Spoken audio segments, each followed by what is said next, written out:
Hello, hello, hello. Welcome back to the channel. I'm Captain Quasar, and welcome back to another live stream. Thank you so much for the 2-month membership of Bepis Guande. So true.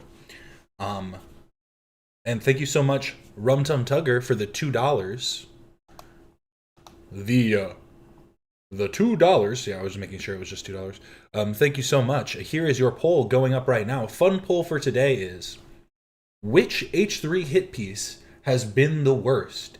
Is it Cruel World Empty Mind? Is it Stoic Jomha? Stoic. Is it Bad Imp Pinata?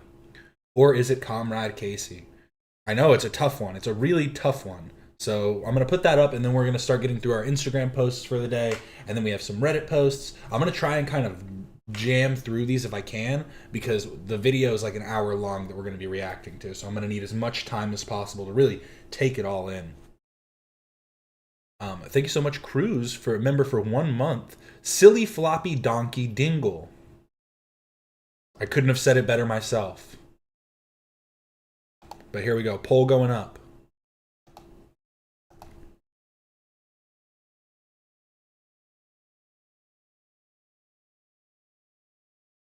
Personally, my vote is Stoic. just because it's like it's coming from a bad place at the end of the day. But I do appreciate all the regular schmegulas in here. Everybody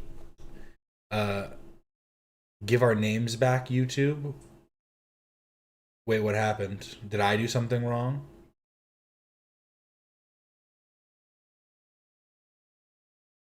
McClunky. The King of Nothing video was really bad. That's my vote.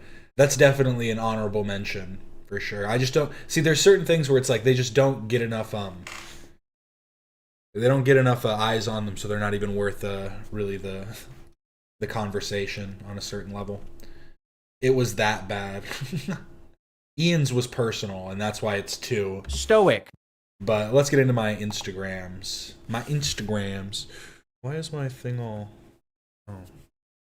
This is super loose. Whatever. Who cares? I might try and fix it. Here, watch this guy. This is Addis Kung Fu. He's learning Kung Fu. Private class. This is summary 1. Moving with clear intention. Let's say. Go. Mind and heart harmonize with intent. Intent harmonizes with energy. Energy harmonizes with movement.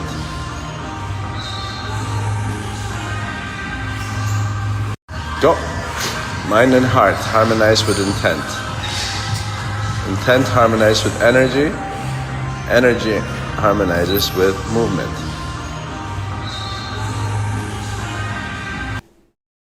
I think he's got it. I think he's got what it takes to become a Kung Fu master. I need to fix this. I need to step behind this really quick.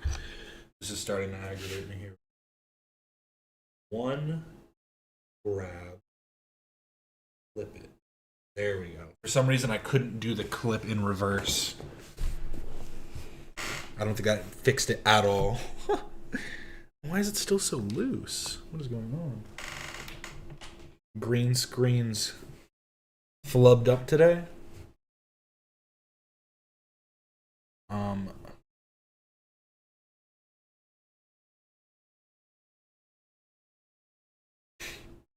I haven't seen the new one either. I just know Alex mentioned it on his video. Honestly, it's not getting as much traction as I thought it might, but I think it's interesting to talk about because of who made it. But that was Addis Kung Fu. Oh my god, no! I closed the wrong one! Open it quickly. There we go. Cause you what? I believe I can fly. You believe what? I believe I can fly. You believe you can fly? You know the song? Sing it. I believe I can fly. I believe I can touch the sky. Tell your uncle why you jump. Cause you what? Hey, I'll give him a pass. You know, he was just trying to have some fun. He thought he could fly, so he was testing it out. You know, I think the best thing I ever heard, and it's just so true, and if your kids are ever like thinking, oh, I can fly, You have to tell them, if you can really fly, you should be able to take off from the ground. You shouldn't need to jump off of something really high. You should be able to right here, go boom, and take off.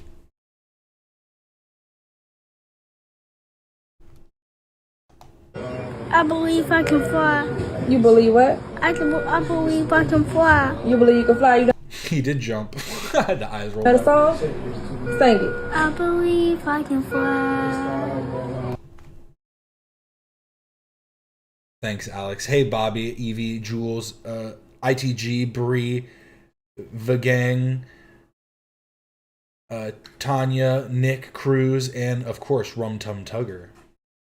Some Calvin and Hobbes shit. Just in the hospital real quick. Just trying to fly.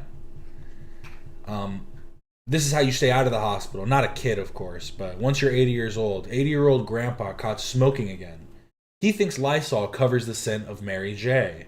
Hey, he's been doing that for years. It's been working, too. I wonder if they lost their teeth from the fall. I feel like he was just like this before. It happens. But here, let's see Gramps smoking it up. So Grandpa thought I was in here asleep. Grandpa! Whoa. What are you doing? Come out this door. Come here. Come here. Whoa. Come here. Come out here. Come step out here for a second. What are you doing? Oh. You can tell he's so faded. Look at that little grin he has. My God, he's so high right now. Hello, Beppis. I'm saying it. You got? Would it be Beepis? No, Beppis, because Pepsi. So it'd be Beppis. On it. Feeling like Gramps right now, trying to figure out how to pronounce it. Wait, Bad Pinata and Comrade Casey also did a hit piece? I never knew. They have, like, Comrade Casey is, I think he might have 2.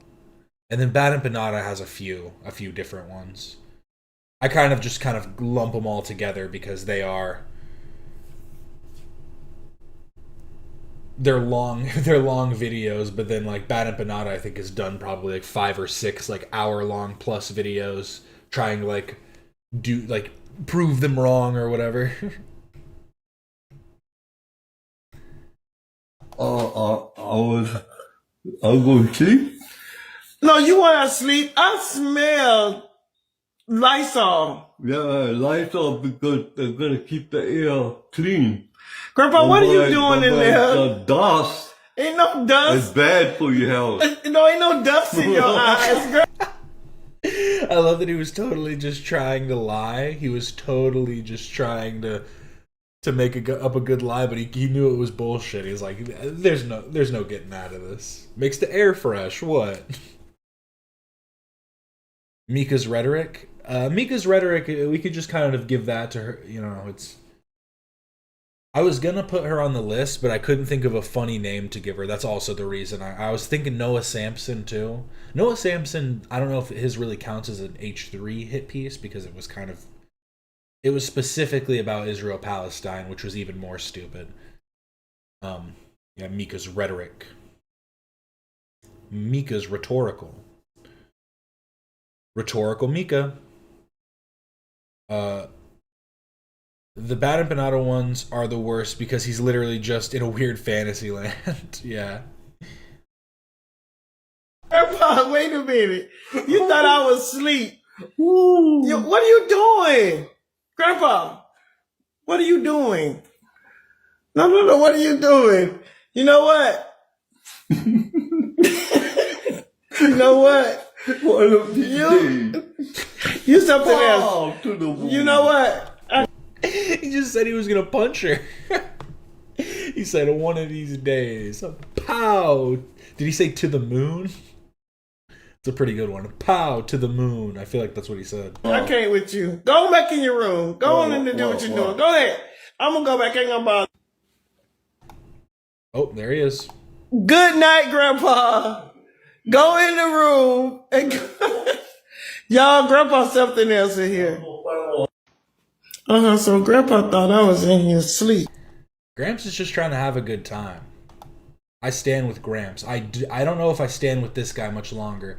We've talked about Fist of the Dog medicine before, this guy that puts dog medicine on his hands to try and make them stronger. He said that he's slowly getting superpowers now.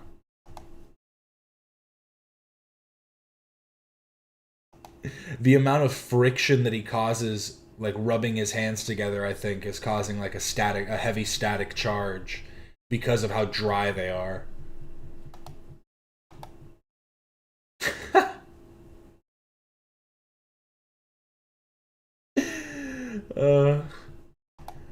He's literally gaining superpowers just from rubbing dog medicine all over his hands.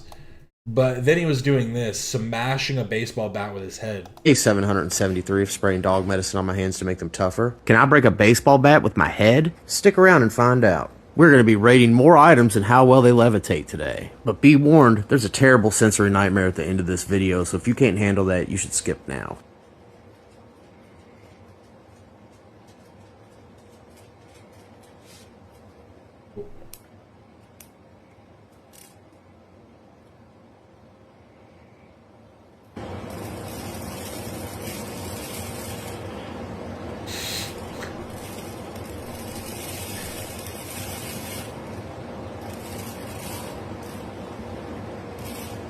Can I pump gas with these abilities? Yes, and I don't know. I can turn this on and off at will, so I choose not to use it while I'm pumping gas.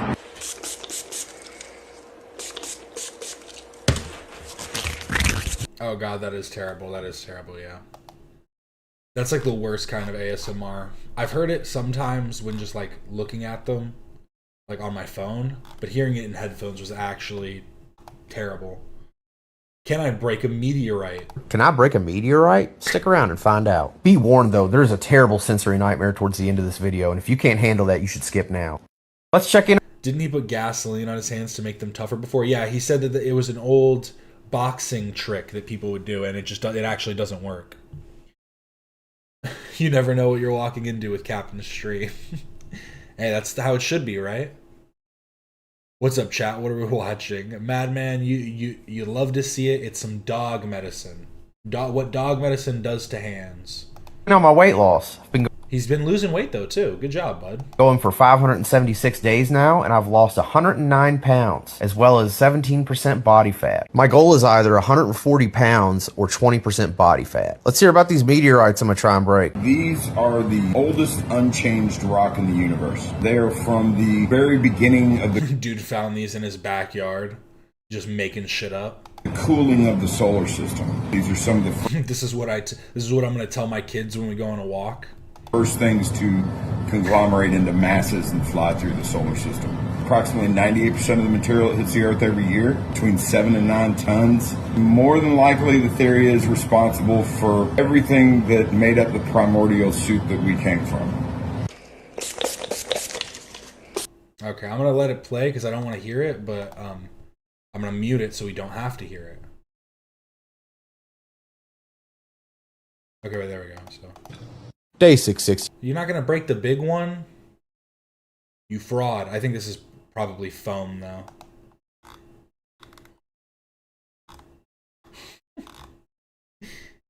Gotta love it. Lighting a match with my knuckles.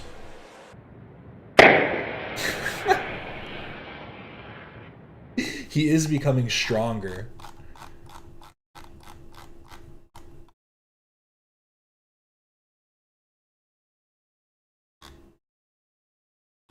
Yeah, see, this was the gasoline one, I think. Day 738 of spraying dog medicine on my hands to make them tougher. This is soaking my hands in gasoline to make them tougher. I heard about this trick from former heavyweight boxing champion Tyson Fury.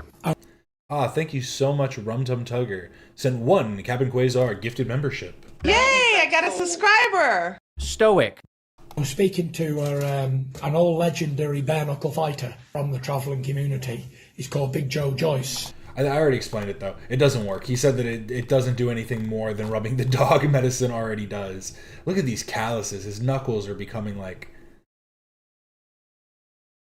It's literally like when you have those, like people that have those gloves that have like the knuckles on them. He's just getting that. He's growing that right now on his hands.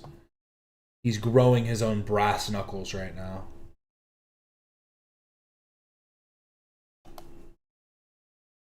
This is actually a challenge for AB. We've seen his fall down the stairs now. So I think this is what's next.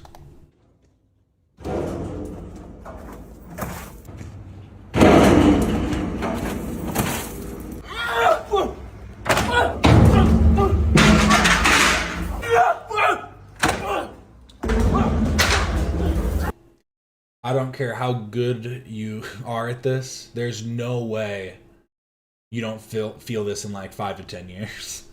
Even if you don't feel it now, I'm telling you, give it like 10 years and you're going to be in a lot of pain.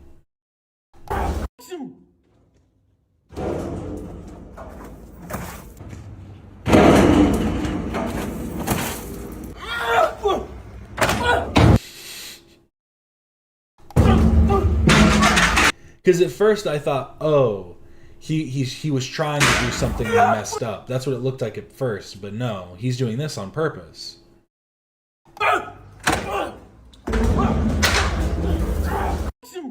5 to 10 hours. I mean, 5 to 10 minutes until the adrenaline wears off. And then you'll be in like,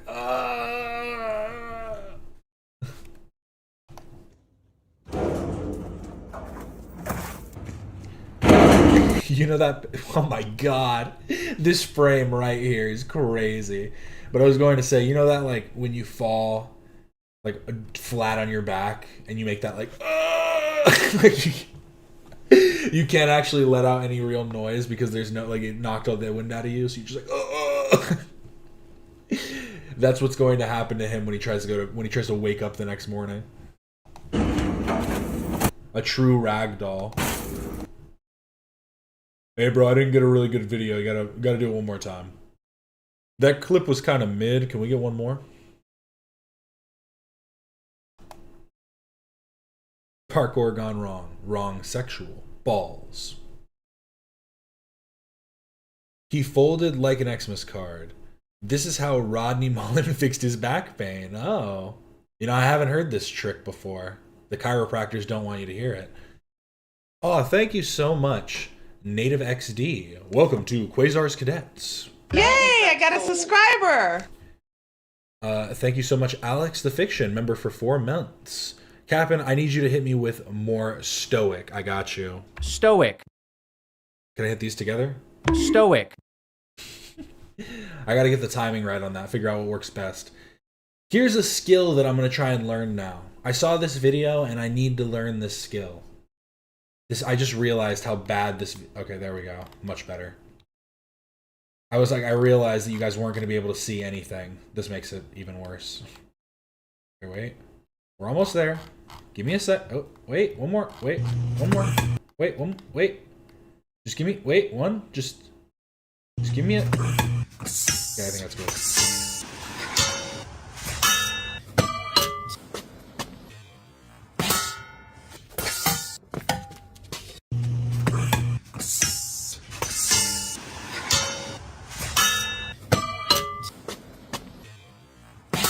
It only ever takes practice. That's it.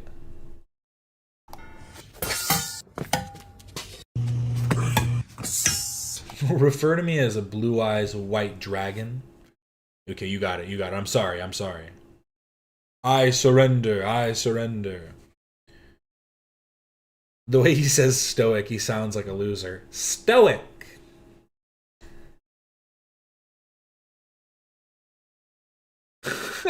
Dude, what the fuck? I work 55 hours a week working on cars and my hands don't look that bad.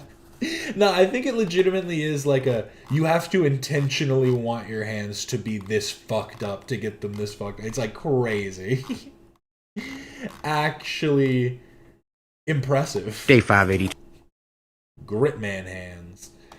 But yeah, I think that was it for the Instagram posts. Let me close that out here. I'll go there first, and then close this group. Actually, the group. Delete group. There we go. I saw this that was posted, and I wanted to watch the full clip. I just saw the beginning, and it's just so... These people are actually so dumb. And I'm surprised that like people are willing to speak with such confidence on things that they're so ignorant about. And like obviously, I guess I'm not surprised. I'm just like perplexed. It's just like it's not like I understand it's common, but on a certain level it's like why are you speaking with such like a heavy, like such a knowledgeable tone when you literally know nothing about the subject that you're speaking on. But I'll just let it speak for itself, I guess. People generally are dumber overall. This chat being the exception. We are all the smart ones. All IQ 140 plus. That's genius, right? Is that the genius thing? My nickname is little x big x little x underscore cool dude 69 underscore little x big x little x. Thank you so much, Beppis. Sent 1 Captain Quasar gifted membership. Yay! I got a subscriber. But let's hear this out. Because of Jews and because... Get the fuck out of here, dog. There's no way you believe that. Okay, for context, I was doing man on the street interviews at FAU, okay, talking to people about walkability. This guy's beautiful. This guy looks like he looks like old like 3D animated movies with Prince Charming. That's what he looks like.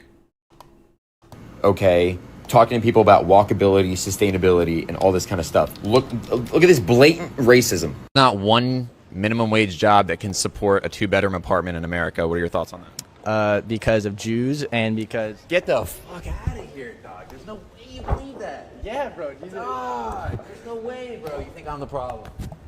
Oh, you too. Oh, is that what exactly? Thank you so much. Madman Makes Stuff sent 1 Captain Quasar gifted membership. Yay! I got a subscriber. I think I need to fix that one. I hear like static underneath it. I don't mean to fuck it up for all of you too. He looks like Prince Charming from Shrek. No, he does. That is what it is. I was just honestly thinking of just like generic old movies, but he quite literally does look exactly like him here. Here, wait, let me go back. Sorry, bro. Sorry. We gotta get this out of the way. Don't cover your face. Let's see that beautiful face. It's uncanny, really.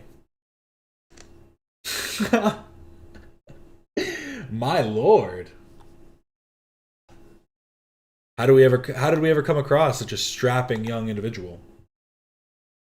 And all this kind of stuff. Look at this blatant racism. Not one minimum wage job that can support a 2-bedroom apartment in America. What are your thoughts on that? Because of Jews and because... Get the fuck out of here, dog. There's no way you believe that. Yeah, bro. Dog, there's no way, bro. You think I'm the problem?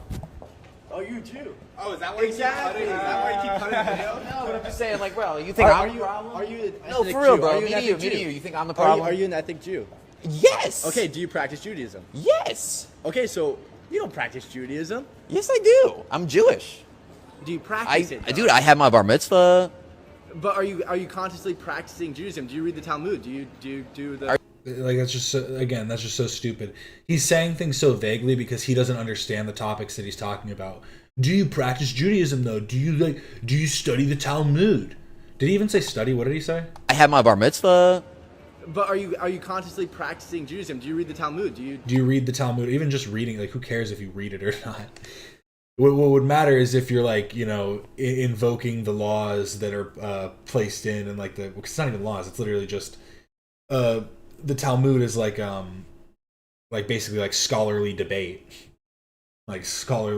of Judaic law. And so people, it's just so dumb to just go like, are you actually a Jew or not? What's up? Are you religious or what? No, you're not. It's like when people go like, you're not a real Christian, you're not a real Muslim, you have tattoos. You can't be a real Christian. What are you talking about? Bro, are you a real Christian, dude? Are you a real Christian? Is this shirt 100% a singular fabric? Are you mixing fabrics here? This looks like it's possibly partially polyester. That goes against Levitical law. Do you follow Christianity? Dude, brother, what? I'm just letting all of you guys know that Talmud this, Talmud that. I have been Jewish my entire life. Never once have I even known what the Talmud. No, just listen. Hold on. Listen, he just said he's Jewish. I've been Jewish my entire life. Get this off camera. I don't want this on camera. Okay. This right here. No, he should have got it on camera. Because it sounds like what he's saying is, and what he was going to say is, I've been Jewish my whole life. I had a bar mitzvah. I've gone to the synagogue. I've done different things. I've gone to the services. But that doesn't mean that I'm like, cause like I'm saying, even if you are reading the Talmud, that doesn't mean that you're like following every singular thing from it. They're like, it's like, it's worth scholarly debate is kind of the whole thing. Most religious people don't study their holy book. The most they will do is read passages they heard at church. Yeah, I mean, it's kind of like a cultural thing most of the time. Yeah, exactly. I'm not Catholic. I'm culturally Catholic. It is what I say to people. Yeah, it's like I celebrate Christmas and Easter and, and do all that stuff. That's why I'm trying to learn about other holidays, though. You know what I mean? Yule's coming up. Get your Yule logs ready. When does Hanukkah end? Does Hanukkah end on the 22nd? Is that it?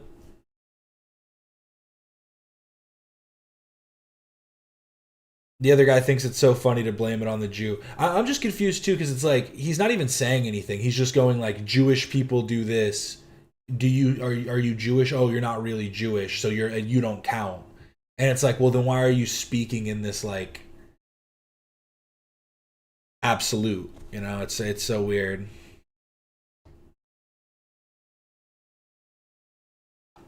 Is exactly what Trump wanted. Okay. This divisive, just overt okayness with racism, just being... I actually have anxiety just watching this video, editing this video, but this should not be acceptable to anybody. Can we please go back to the days when killing Nazis was a good thing? Thank you and goodbye. Well, I hope you don't stop talking, Luke. Keep it up. Good shit. Keep it on the street. Keep it coming at them.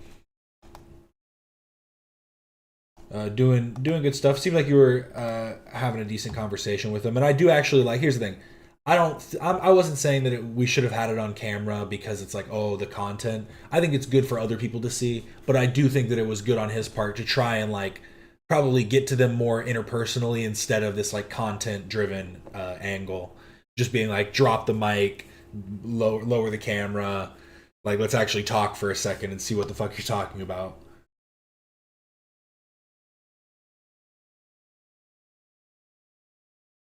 Yeah, he's built Jewish people to be a faceless caricature, so he's shocked to find out they are real people. And exactly, and it's like, you can have people that are like practicing, practicing Jews, but then also have like Reformed Jews, but then also it's like it's a very complex thing. I think a lot of religions are becoming more like that, but the only difference is that there's like a built-in ethnic group as well, and so that's like another aspect that needs to be considered. But Peach Jars tells a story of Dan Clancy creeping on her and Morg Pie at TwitchCon. Just a little sum. I do have something to say about the after party. Oh, let's hear it. That I really didn't want to say.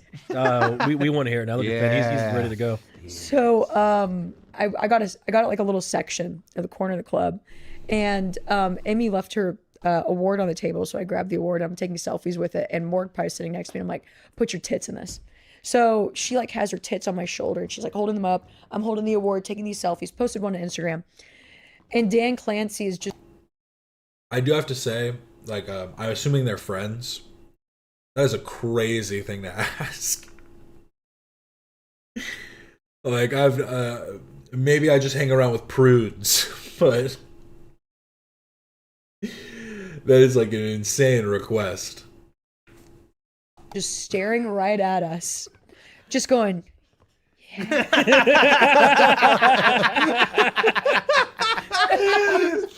trust me, I have maybe been too much of a Dan Clancy defender in the past. As I looked I was like, oh my God. I realized in that moment I was not drunk enough. My conversations with Dan have always been so chill, but then again, I don't have boobs or anything like that. My conversations with him have always been great. I've been a Dan Clancy defender because one time I had a meeting with him where he it was like me, Will, Sear, and some other people. Maybe you were there. It was after the movie event that we did. Remember? I was there. Yeah. And he was like, guys, I'm actually having a hard time with what to do with the pools and hot tub section. Like, what do you think? And he pulled out his phone and showed us his Twitch. And he was like, yes, I do watch these girls. He's like, this is something that we have absolute problems with. And he was going through. And so I was like, I was very impressed that he just straight up showed us his feed and like admitted to watching it. Yeah. And that admitting that it was a problem. So whenever clips came out of him being like, Dan Clancy's a fucking creep, I was like, no, he's doing his job. Well, he was not doing his job those streams. after that That's after party. I do think now. They're OF models. I mean, I guess that. I think it makes more sense that they're friends than they're OF models, because again, like, I don't know. I feel like it might feel a little weird, just two random OF creators saying that to each other. But sorry, I'm hung up on that. But I do think that that's probably the worst that you can be, because I think there are people that are sorry, I'm trying to jump back into what the actual topic was. I do think that being like a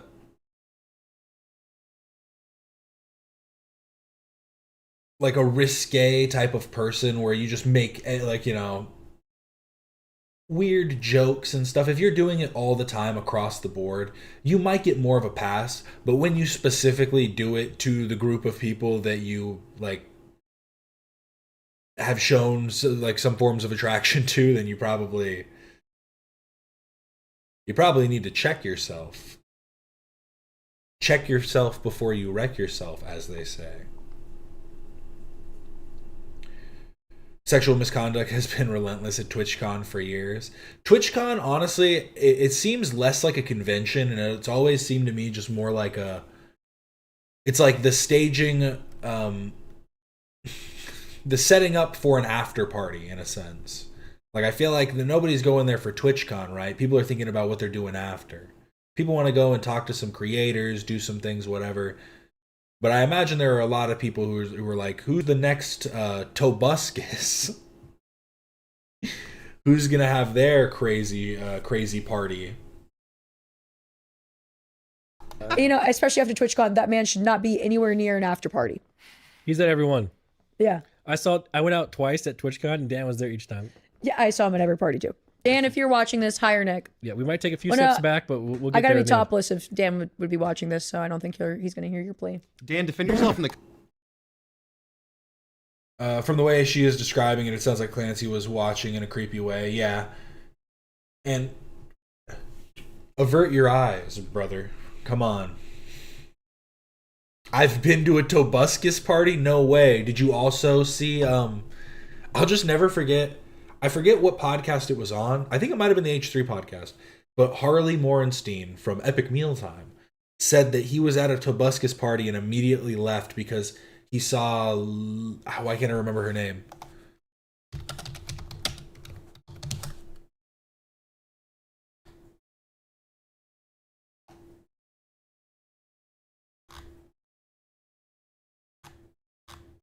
I literally can't remember what her name is.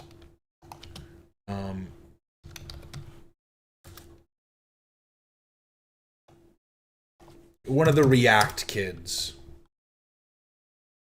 Leah Marie Johnson. Is that it? Yeah. He said that he was at like one of these Tobuscus parties, saw one of the React kids like in a hot tub, like right after seeing like some dudes doing below in the bathroom. And it was just like, yeah, I'm gonna get the fuck out of here.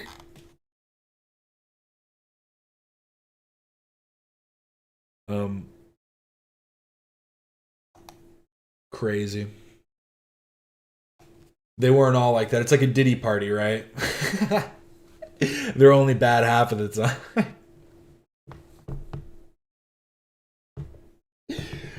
Oh, it's so crazy how many people are like, yeah, I've been to hella Diddy parties. Though they were great times. They were so much fun. Leah has suffered tremendously. I honestly don't know too much about. I only know that she was on the React channel. I don't know much of her after that.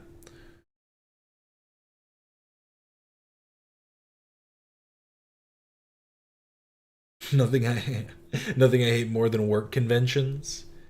They try and act like it's fun, but you're just standing around. You're like, come on, man. I don't want to be here.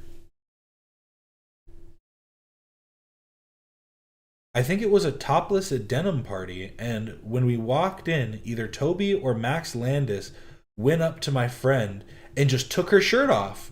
I never went to one of those parties again. Sounds like everybody has a bad time going to those. I'm surprised he didn't get called out sooner. But sorry, let me talk about this Taylor Lorenz thing. Taylor Lorenz lies about Ethan again.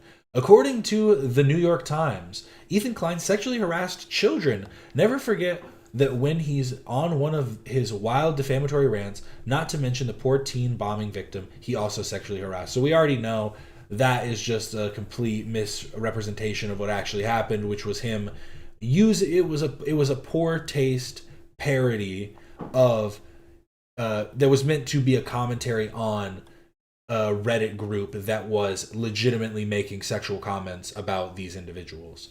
And so Ethan was making a parody skit of somebody that would be doing that. And it out of context does look horrible.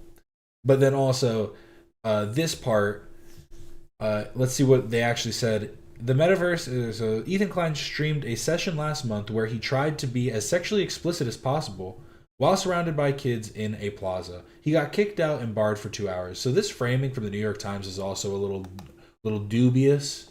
But here's what actually happened. Because it's not wrong, but they're acting. The framing here, he tried to be as sexually explicit as possible while surrounded by kids. He didn't try to do it while surrounded by kids. He was just trying to be as sexually explicit as possible. And there happened to have been kids around. And in the instance, you can see right here what happens. Both sides? Or just do a little reach around here? So he's not sexually harassing kids. He's trying to assault Dan for some reason. You like one? You like a finger in the butt, Dan? Oh. Write that down. Oh my god. Ooh. What is going on? Dan, you like this? Buddy, you're sexy. You like this, bro? Oh, mama. Bro, you like this? Kids, bro. Yes. Oh. Wait, there's kids here? Laughing. Wait, there's kids here? Up. Hey. Laughing. And he starts walking away. What up, everybody? But I think There's kids here. I think I got banned already. And then he got banned. So, I mean, could you say that he wasn't being as, like, he wasn't taking as much of a, he wasn't, trying to prevent, like, he wasn't going around everyone being like, are you a child? Are you a child? Are you a child? Okay, one sec. But the goal at the end of the day was to get banned. Which I think would probably be a better framing if that's what they said here. That's literally a nothing though. Yeah, that's what he was banned for though. How could he do that to Dan? Exactly. But yeah, just another instance of Taylor Lorenz, we'll just say lying. She's misinformed. I don't know about that. But here is Hassan continues to blame Israel for recent anti-Semitic terrorist attack. Anyway, the point I was trying to make before I got rudely interrupted by a beam of light, which I assume is aliens or Israel, one or the other, was that, of course, anti-Semitism existed long before. See, the thing is he shouldn't. Oh my God. He's making the jokes that actual Nazis make. Like, if you want to be like, oh, it's just a joke. It's like, yeah, bro, this is like 4chan jokes. Being like, oh, yeah, Israel's in the toaster. That's why my toast got burnt. Oh, like, you know what I mean? Like, it's and not only is it just cringe and stupid and like kind of dog whistly, it's also like diminishing to the actual like destruction that you like that we know that Israel is actually committing by just minimizing it to like, oh, Israel does bad stuff, ha ha ha. Before Israel ever did, but Israel's actions, especially because they packaged those actions with Judaism falsely. And now I'm confused as to what this rant go on to. Maybe I misinterpreted it. Of light, which I assume is aliens or Israel, one or the other, was that, of course, anti-Semitism existed long. Okay, sorry. This is what he was saying prior to being distracted by this other thing that was probably Israel as well. He's just got Israel on the brain. Long before Israel ever did. But Israel's actions, especially because they packaged those actions with Judaism falsely, absolutely causes more people to lean into anti-Semitic conspiracies, anti-Semitic tendencies, and it increases anti-Semitism in general. Okay?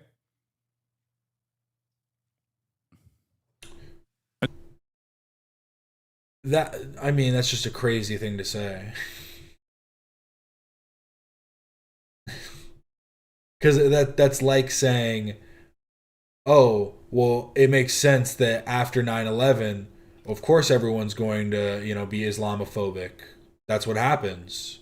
So, it's like, but, Hassan supports Osama bin Laden. He supports that. So, like, I don't understand what the fucking point you're making is. Like, it's stupid.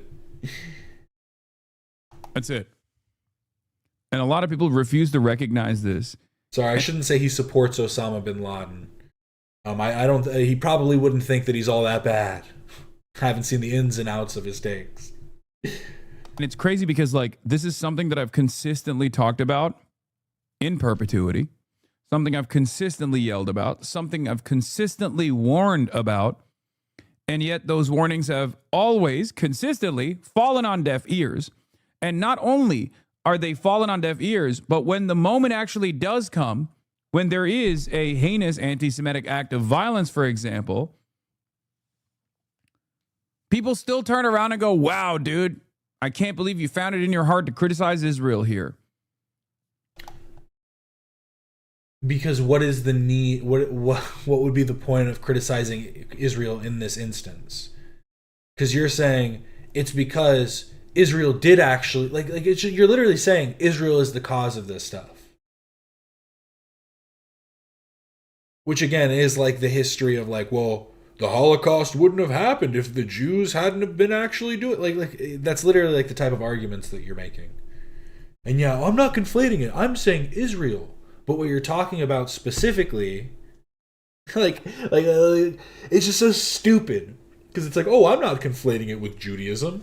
But you are. But you do. One of my biggest Hassan pet peeves. I've talked about this 7 billion times. I've talked about this before. We've talked about this all the time. Does he say that about Israel, though? I guess he just did, but you know what I mean? At what point is it just unnecessary if you're just repeating the same points over and over again? But again, he's doing his due diligence to help everybody out. Hassan gives more money to Candace Owens than Frogan, Casey, and Denham's combined. And he sent Candace Owens a $10 super chat. Did it have to be $10? Couldn't he have done like a $1 or $2 super chat? What's the lowest super chat you can do? What's the highest super chat you can do? But regardless, he did $10. Candace Owens sold out. Why wasn't the interview on camera? For your safety and for your pursuit of truth. Why even give her money? At all? Why not spend that on something productive? He literally did it so that he could fucking farm engagement on his Instagram. So he could farm clout from his Instagram story. why are you flexing this on your own story? I sent her $10. You're like, you are the biggest loser ever.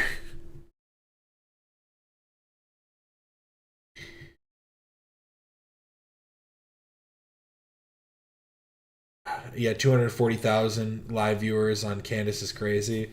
Let's hope they're all bots. I don't know though. I've heard too many people talking about like, it's just like, I don't know how to prove it to people anymore. It's like, what do you do at a certain point? What can we do? They're all just, everybody's just watching Candace Owen and maybe not believing it, maybe just kind of like putting it on in the background, but it's like, what the fuck? What the fuck?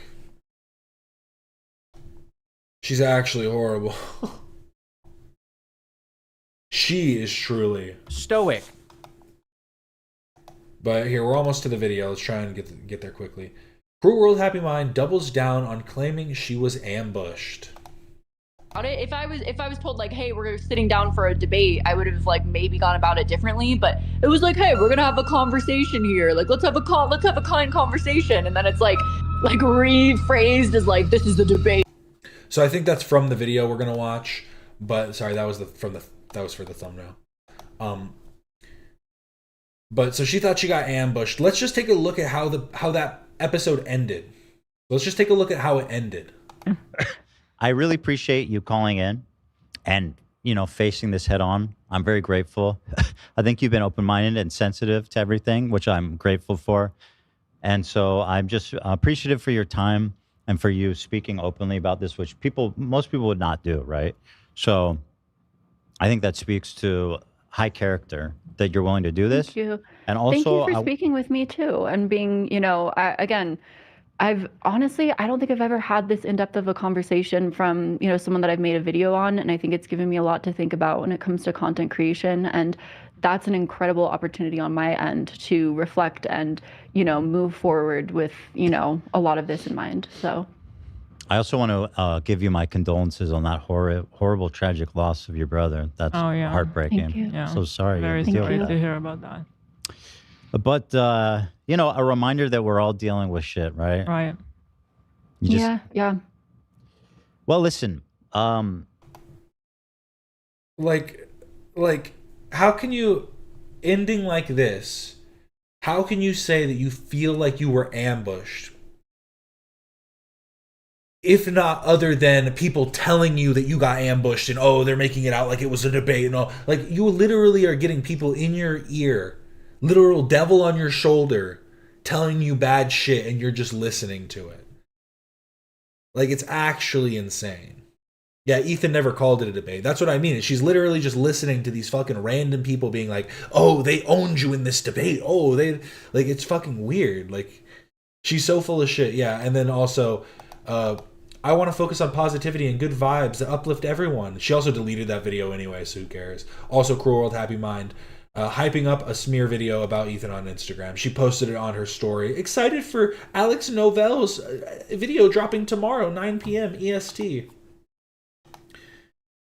And just a reminder of who Alex Novell actually is. Throwback to Alex Novell undercutting an actual documentarian.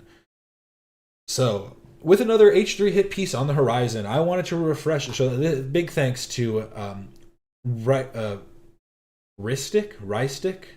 Siphon. I was thinking about this and I was trying to like put it together, and then I saw this Reddit post and I was like, cool, this perfectly puts it. So big ups to you. With another H3 hit piece on the horizon, I wanted a refresher of this content to H3. The documentary Wars arc was pretty great, and Alex comes out looking super unprofessional. Recap: after Jimmy Lee filmed a documentary with actual documentarian Mike Klum, he was getting impatient that the edit was taking too long.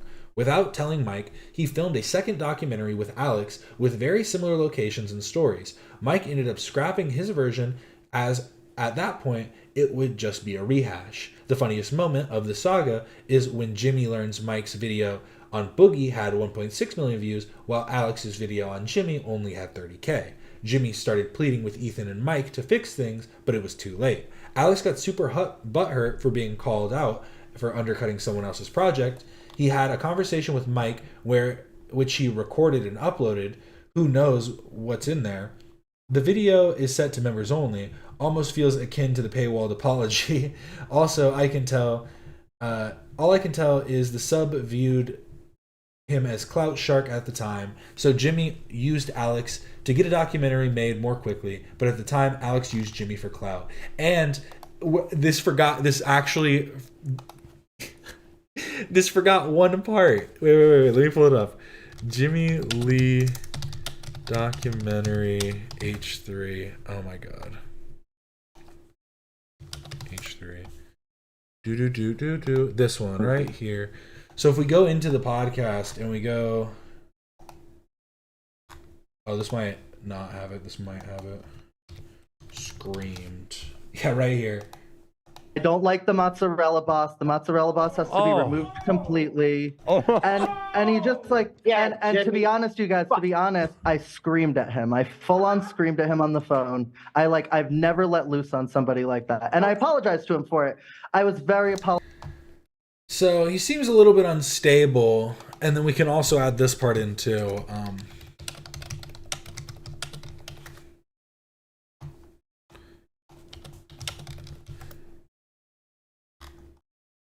Like, here's the thing. It's Jimmy Lee. So I'm not saying Jimmy Lee doesn't deserve to get yelled at from time to time. But, like, speaking so proudly of the fact that you screamed at an old man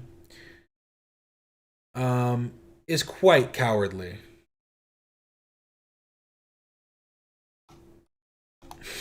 Here we go. Wanted to show this too. Shout out Alex the Fiction for showing me this. Amazing. We love intros.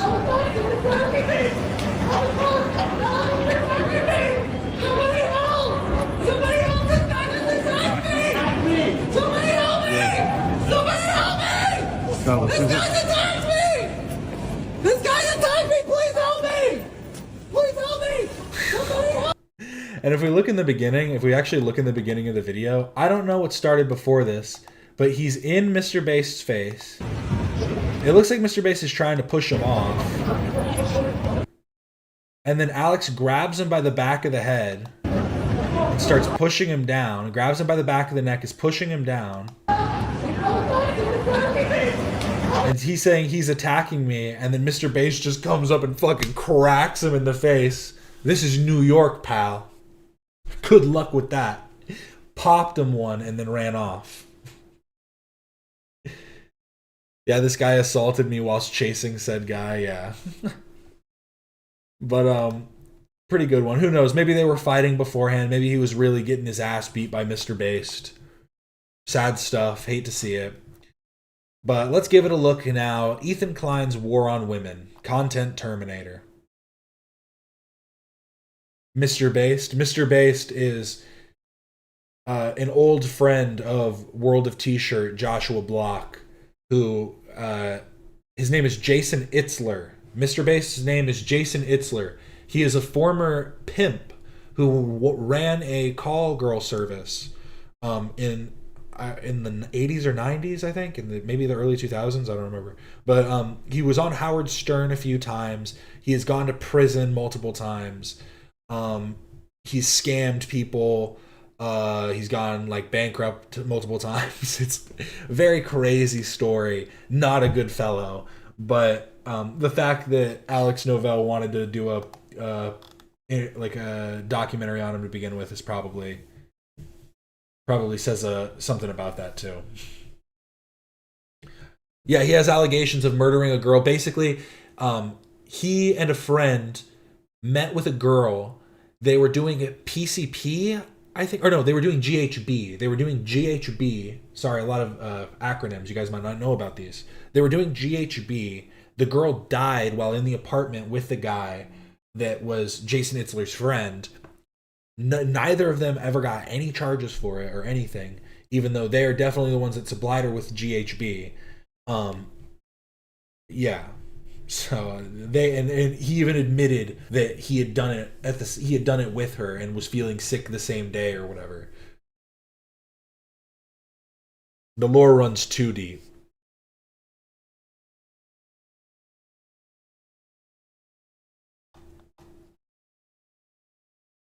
LOL, why does Kappa know all this lore? I'm kind of like, I want to be like an internet encyclopedia.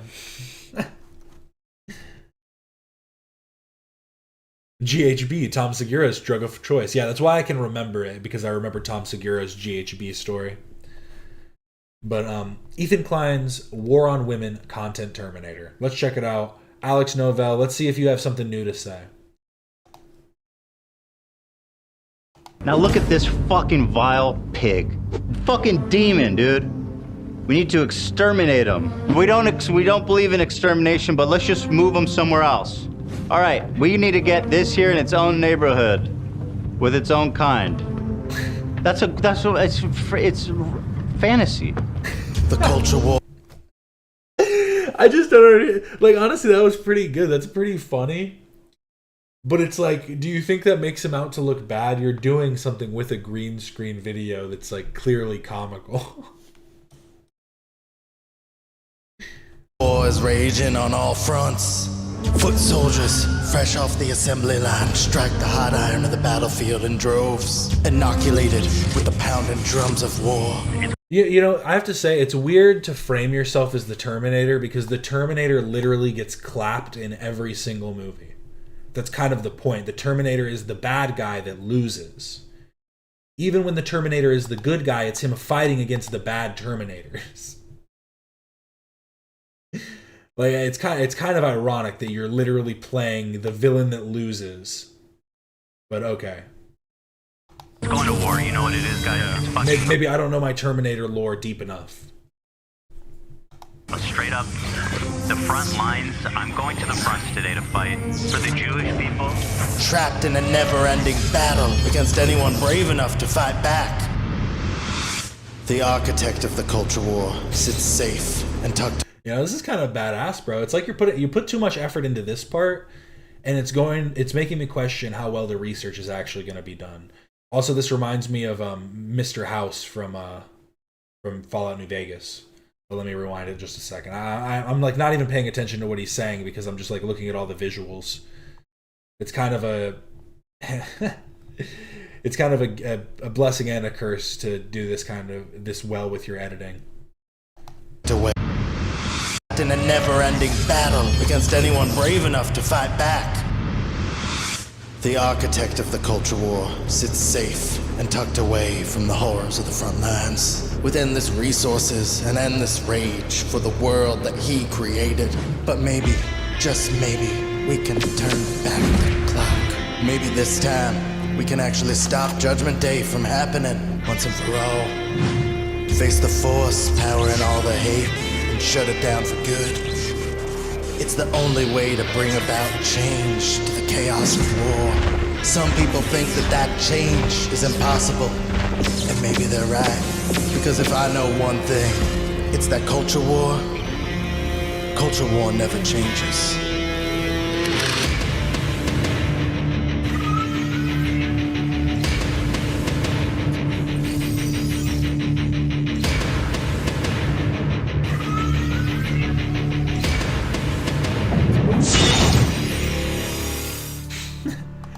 I didn't know Hassan and Ian and Noah and Bad Emma and Bad Emma, that is a woman. I force feminized them in one of my titles apparently. And Mike from PA and Matt Lieb and Sean and Millhouse were all women. Well, I mean, but that doesn't fit the narrative that we're using. He didn't sue them. He's supposed to sue them too.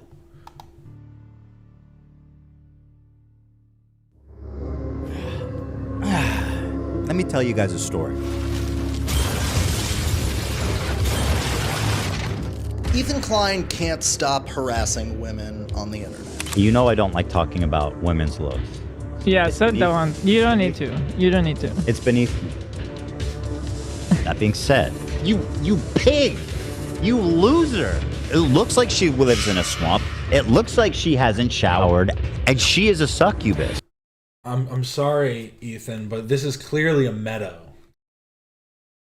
You know, I'm going to do a better job at critiquing Ethan's points here. This is a meadow. This is not a swamp. Just saying. It's like she lives in a swamp. It looks like she hasn't showered, and she is a succubus. You're a fucking piece of shit. You are the biggest fucking... Oh, can I say it? She did... Fuck you. I can call her a bitch. I can call her a horrible person, but I would never do that. I would never say that. And no, and I mean that. I only use this harsh language to exemplify the fact that I can say whatever I want about her. Can I just say that we don't have a clique problem at this school, and some of us shouldn't have to take... You did all this like hardcore editing in the beginning. Why did you just do like a little... This feels like a weird jump in quality from the intro that we just saw. And this part also feels unnecessary, like you could just get into the actual video. Take this workshop because some of us are just victims in the situation? That's probably true. How many of you have ever felt personally victimized by Ethan Klein?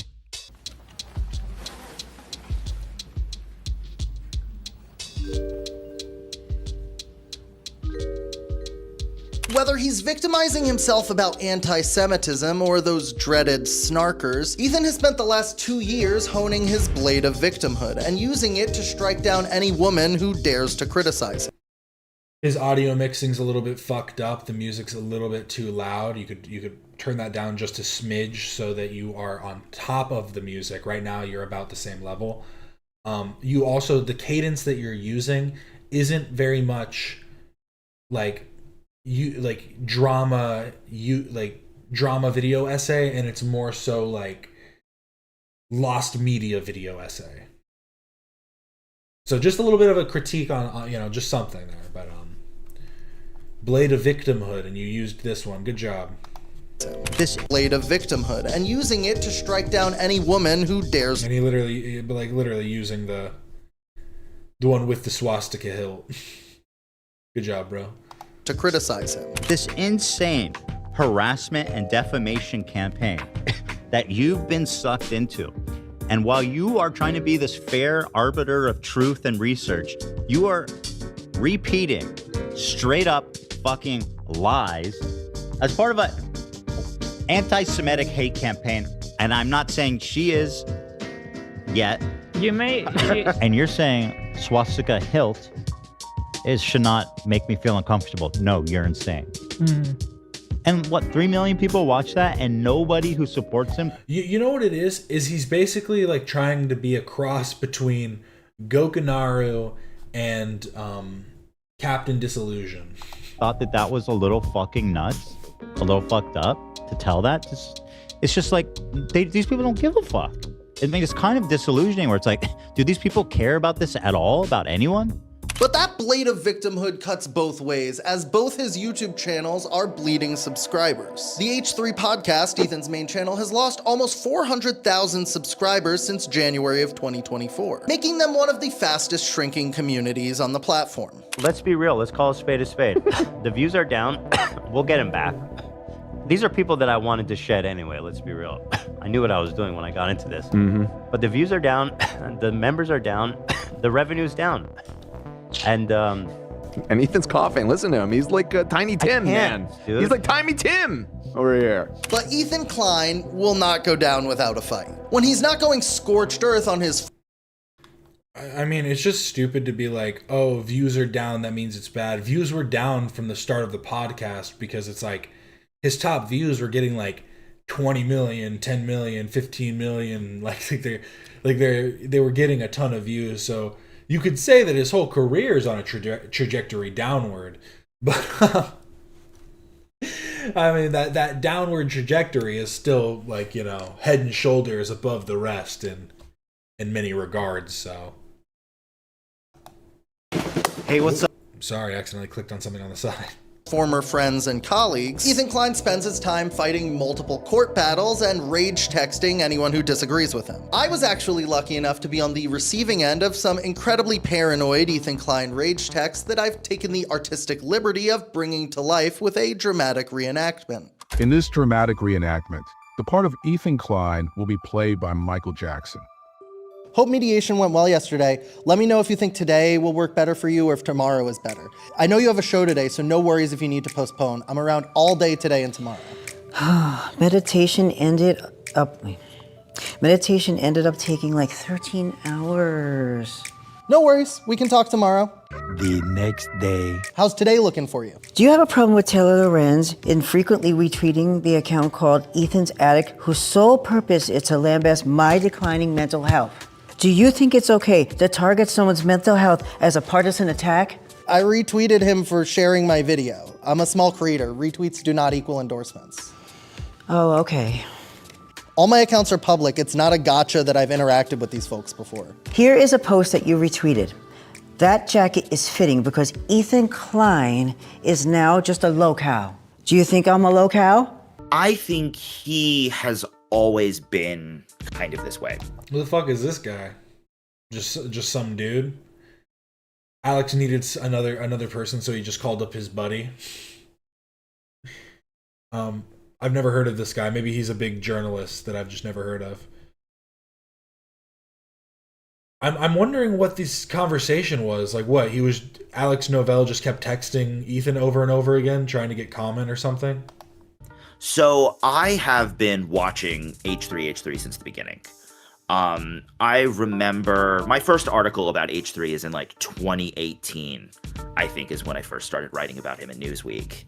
And I've always found his content fascinating, but it's evolved so much over time. He's starting to get more and more paranoid. Ethan Klein has become...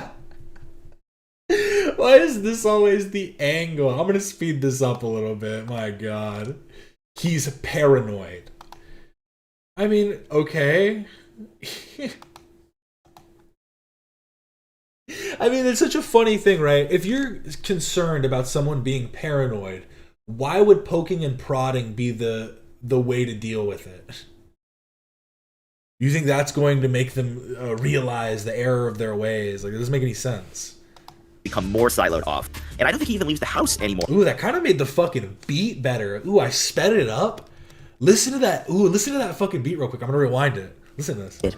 That jacket is fitting because Ethan Klein is now just a locale. Do you think I'm a locale? I think he has always been kind of this way. So I have been watching H3 since the beginning. I remember my first article about H3 is in like 2018, I think is when I first started writing about him in Newsweek. And I've always found his content fascinating, but it's evolved so much over time. He's starting to get more and more paranoid. Ethan Klein has become more siloed off. And I don't think he even leaves the house anymore except to go to the podcast. He's kind of scared of everything. That's why he's like siloed himself off in this $1 million mansion. And I think over time, that problem has only gotten worse. Ethan Klein is actually in a state of psychosis. Yeah. I think part of what's it feels maddening. It feels like gaslighting, like crazy making. Like it's so frustrating to look at all these super woke people and nobody fucking can see what's happening. Ethan's paranoia has clearly overtaken his online personality to the point that it's become the fuel for his entire content machine. She's doing the thing where she's saying this Jew is hallucinating anti-Semitism. He's tricked his audience into thinking there's anti-Semitism and he's making them paranoid. And it's actually totally fucking insane. Like this is just straight up Nazi racism. Like holy fuck. From Ethan's perspective, everyone is out to get him. But that also means that everyone is also fair game to be targeted by him. Listen, if you're gonna talk shit about me, I have a policy. This goes for everybody. I don't give a fuck how small of a creator you are. If you talk shit, you're fair game. And if you can't deal with it, then don't make the fucking video. Welcome to online. Is that a problem?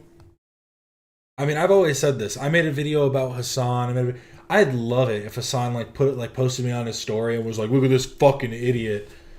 I don't give a shit. Like, the video already got like a bunch of hate comments and stuff on it. Who cares? I've never understood this. People are like, "Oh, he's going after smaller creators." You're a creator, right? Don't you want your stuff to get viewed? Either you're right or you're wrong. If you're not willing to stand by the stuff that you said, then why did you say it at all? I'm not like all the other bitches that you can shit on and fucking just collect the free views. That's not how I do it, okay? Ethan's quite successfully turned the word snarker into a catch-all term for anyone who criticizes him. Snark needs to start being used as a pejorative. Like, that needs to be a slur. No, I think usually snark is used to describe the group of individuals that are actively using the H3 snark and now leftovers H3 subreddits and the talking points that are found within these subreddits that have been traced back to these subreddits multiple times, which you can see in their reaction to Cruel World Happy Minds video, where the crew was actually, I think AB multiple times, found the snark post which she was like, you know, definitely taking her. I mean, she posted it herself, showing off all of the different fucking snark links that she used. Yeah, what do you call someone who frequents snark subreddits? Yeah, they're a snarker. They're someone who snarks. Someone who is hate watching for the explicit purpose of adding commentary that could be deemed by some as snark. Like, I don't know. It's like, how descriptive do you need it to be? Someone's a snarker, that's like a straight up like racial slur. But then we don't not want to say it. Right. No, you can say it, but it's like, you can say it. Not if it's a racial slur. It's genius, really. He doesn't have to address any. A nice picking out a moment of Ethan speaking dumb, as if that's new. Collect the free views. That's not how I do it, okay? Ethan's quite successfully turned the word snarker into a catch-all term for anyone who criticizes him. Snark needs to start being used as a pejorative. Like, that needs to be a slur. Yourself on a Someone's camera, a snarker, IRL, that's like a 24. straight up like racial slur. But then we don't not want to say it. Right. No, you can say it, but it's like, you can say it. Not if it's a racial slur. It's genius, really. He doesn't have to address any criticism. He can just say. Yeah, that was like the worst point. That was like the worst point possible.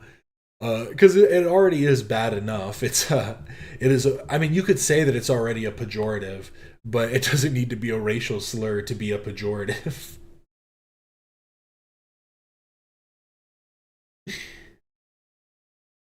But oh my god, no.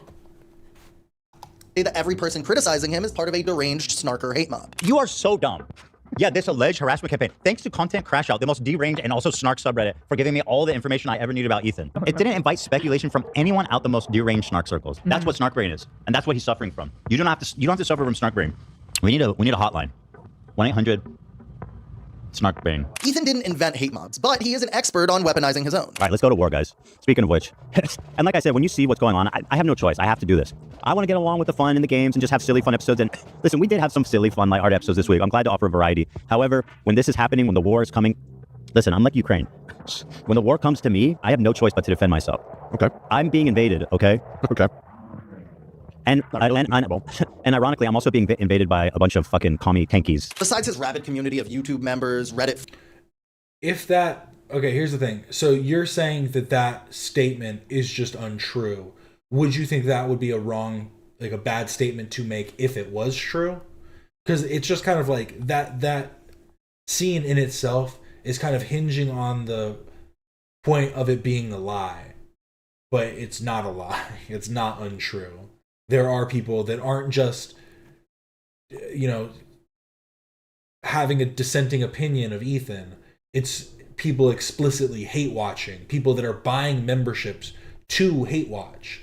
You know, in their circles, they literally say, oh, you guys don't watch, wait for our clippers to watch and clip it for us so we don't have to give them views. Like, what do you consider that other than a hate watcher, a snarker? It's just, they're a hate watcher, but they're taking it one step further and creating a circle where they can make weird like fantasies up. I also like that too. His example of Ethan weaponizing his audience is Ethan saying, let's go to war, in the context of him discussing something on the show. Not telling the audience, hey, go to this person and go do this. It's him saying, let's go to war, in the context of, we're about to talk about this right now. Let's shit on this. Let's talk about this. It's not a legitimate, hey, I'm sending you guys over to go do that. Again, it's called just, I mean, maybe it's a hyperbole, maybe it's a, you know, whatever, who cares? It's clearly not his intent to say that we're really going to war, we're going to battle.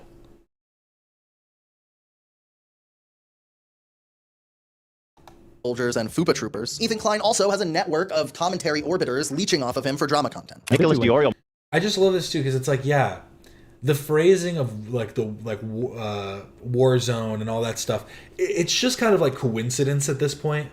FUPA Troopa wasn't started because it's like, oh, we have a fan base that's willing to be go into battle. FUPA Troopa spawns from Koopa Troopa. It's pretty simple. FUPA Troopa, Koopa Troopa. Foot Soldiers comes from Ethan's battle on WikiFeet. I guess that's him weaponizing his audience, right? By rating his feet score super high. That was a terrible weaponization of his audience.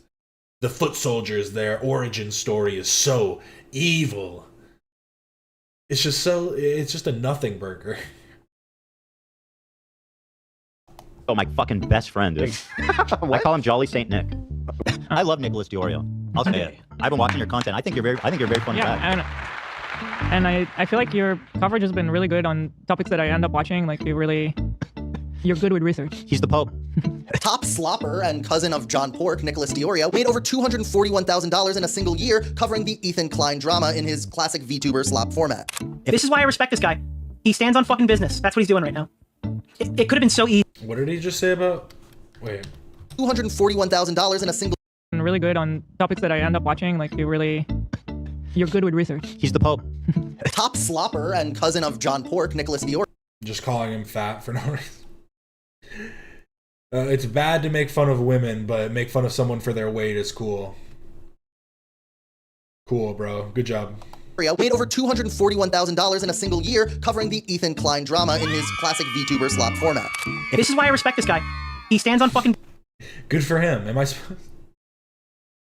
Yeah, he's doing content. He made money talking about this, okay? Business. That's what he's doing right now. It could have been so easy to just maintain a friendship with Hassan and just flow through, cashing in the money from these fucking freaks.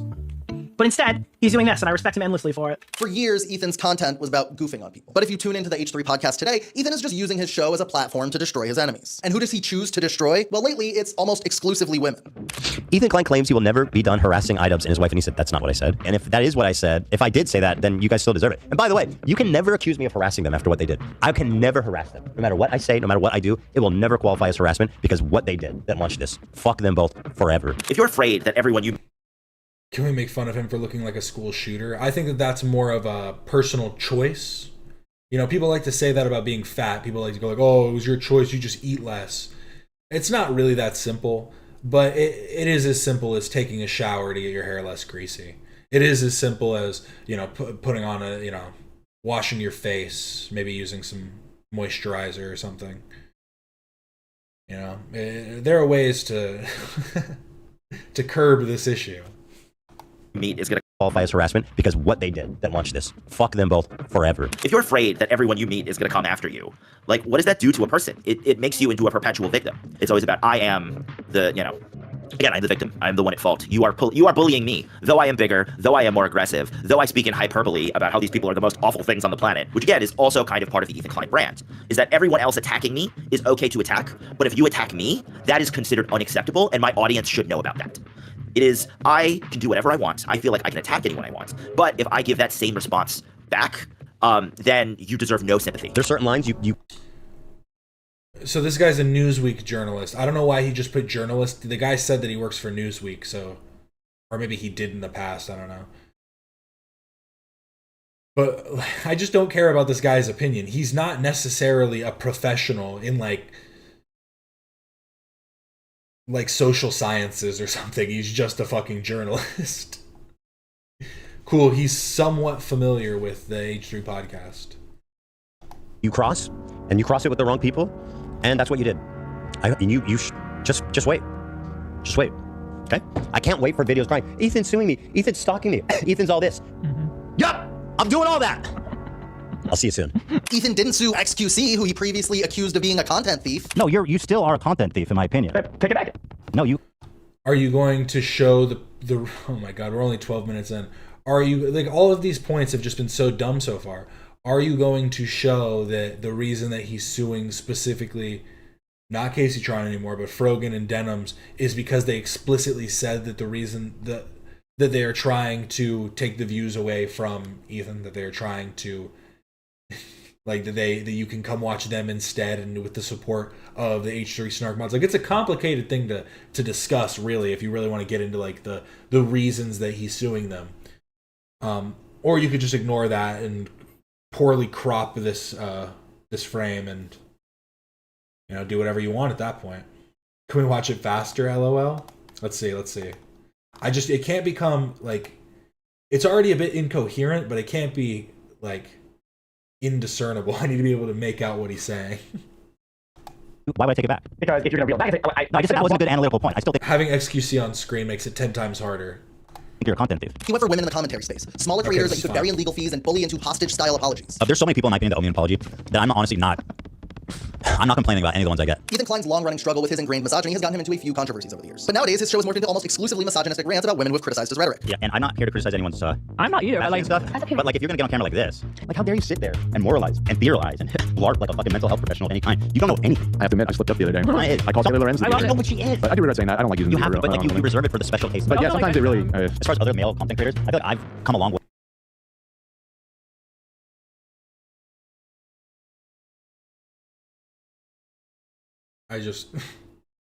I think the conversation about who you can and can't call a bitch is a lot more, like it's a lot weirder than just sometimes saying it. I feel like sometimes it comes out, but you just, again, you have to make sure who you're saying it about, it makes sense in the context, because like I said, I think that the biggest issue is how many people actually just call women bitches. They just go like, oh, these bitches did this. Oh, I was at the store and this bitch did this. Like, people just talk about women like that, just like so flippantly. And I think that that's like probably the bigger issue. But I mean, if you're trying to be disparaging of a person,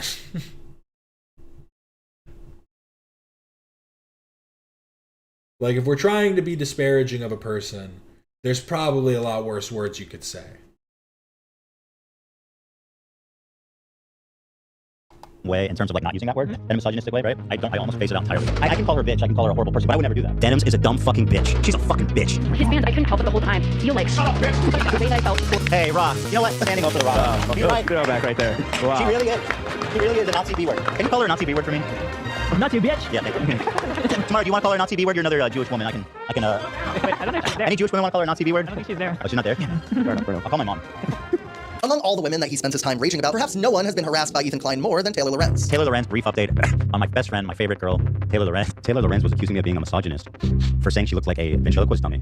But here she is making fun of my small feet, trying to demasculate me. Yeah, you saw Taylor Lorenz there, eh? I saw and a bunch of other people. You said she was looking real sour. Yeah. Nobody probably wants to be friends with her because they're afraid she's gonna like write down what they misrepresent, some weird shit, and write an article about them. She was yucking it up with some people. It looked like she had more like yucky it up. What's Ethan's goal with targeting you, do you think? I think he hates women in a lot of ways. But I think it's the Hassan thing too. Like, I'm a progressive woman, like in Hassan's. There she is. Oh, she's a progressive woman. That's why she wants kids on social media. Like, broader internet circle. And I think he's a bigot who doesn't, he doesn't like progressive women. I've known Taylor personally for many years, and Taylor has that's how we know this guy's a good dude. Always kind of been a target of right-wing harassment campaigns. Taylor responds to these people, and that is what they want. Let's see how far my eyes can roll back. Out of an enemy. They want someone who will keep engaging and will keep creating content for them. Ethan keeps going and then Taylor responds, which he has every right to do, but it keeps the content mill running over and over and over. I think when it comes to like Ethan's, Ethan definitely, I believe, having spoken to a lot of the women he's gone after, he definitely goes after women a lot. Like, it's undeniable at this point. Ethan Klein's obsession with Taylor Lorenz runs deep. Between the hundreds of Instagram stories and podcast callouts, it's clear that Ethan Klein is using his platform to try to destroy Taylor's professional reputation. Taylor, you are a propagandist scumbag. This is not recording. This is hackery. Oh, Taylor. Oh shit. Taylor. Okay, I wasn't prepared for this. Thanks for chatting with me. I'll be totally honest with you. I don't respect your reporting. Yeah, I don't think you're honest. Believe actual journalism. Is that you? Thanks for chatting with me. Taylor, not if you're a hack. Not if you're a hack. Yep. Taylor, not if you will support Hassan until the very end, no matter what, with the small hope that that if you're the last woman on earth, maybe he'll sleep with you. Not if that's all true. Go ahead. Go ahead. Not if that's. Okay, yeah, I knew it. But she's so mad, and I just can't get over the fact that like Taylor Lorenz keeps lecturing our community, which is majority female, on how much I'm dangerous to women. Guess what? I have bad news for you, Alex. Women are deeply misogynistic. This is what I'm talking about. What do you think snark Reddits are? Snark subreddits are the death. She has no professional reputation to ruin. She has no profession. Her professional rep has been destroyed. She is disgraced. The picture of misogyny on the internet. I don't know where people got the idea that women don't uphold misogyny. He's a misogynist, first of all. Everything he says misogynistic stuff all the time. He's deeply misogynistic. Are these all your points? He is misogynistic. He says misogynistic things all the time. He's deeply misogynistic. Great points, Taylor.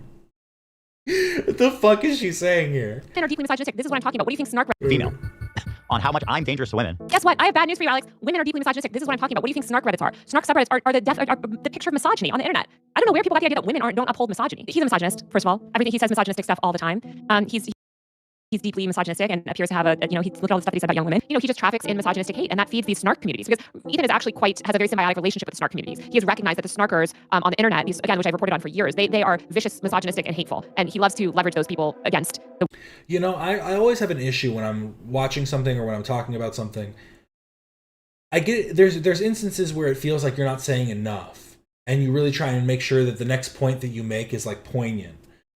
Do these people ever have that issue? Do they really just think that they can ramble on and people will just go, yeah. Like they finish their statement and they go, fuck yeah, I got there in the end. Because like you're saying a whole lot of nothing at the end of the day. The women that he targets. Great source there, girlie. You fucking dumbass. Fuck you. The HD podcast. Actually, fuck you. Like, fuck you. Fuck you. After releasing a video about Ethan Klein on her own YouTube channel, YouTuber Cruel World Happy Mind was invited on the H3 podcast for what she thought would be a good faith conversation. Little did she know, Ethan and his whole crew had prepared an entire docket of debate-style questions for her. First of all, thanks for calling. Nice to meet you virtually. Yeah. I appreciate it a lot. So what I want to do today is talk through it, right? I can express myself, you can express yourself. And again, before this, we saw the clip of her literally saying, oh, this was a great conversation. It gave me a lot to think about. Ethan saying, thanks for coming on. You know, a lot of people wouldn't have the guts to do this. I really respect that a lot. Thanks for having this conversation with us. She was like, oh yeah, this was it was so amicable. And I swear, it's just so crazy that she was willing to just be swayed by literal nobodies online. Crazy. And we'll see if there's any understandings. I'm gonna try my best to be respectful, and I want to have a productive conversation, right? So that's my goal here. Do you know what happened on October 7th? We were living it still because my family lives there. Do you think Hamas was? Do you think Hamas are terrorists? Do you think I'm dressed like a pedophile? I don't understand. What is your point? Are those debate style questions? Those are questions they have about the fucking video she made. What other conversation would they have with her? Literally, what would the conversation be? So I just think that, like, what even was the point of her video? You're a Zionist pedophile.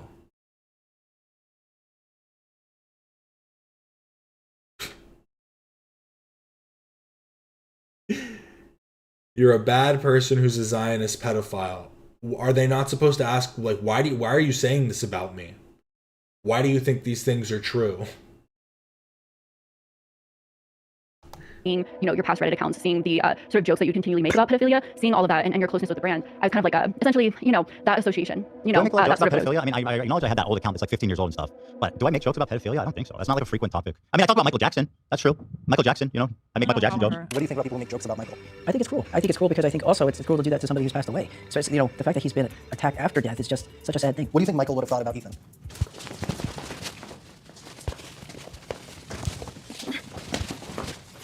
I'm ready to get started whenever you are, so. No, I'm not done yet.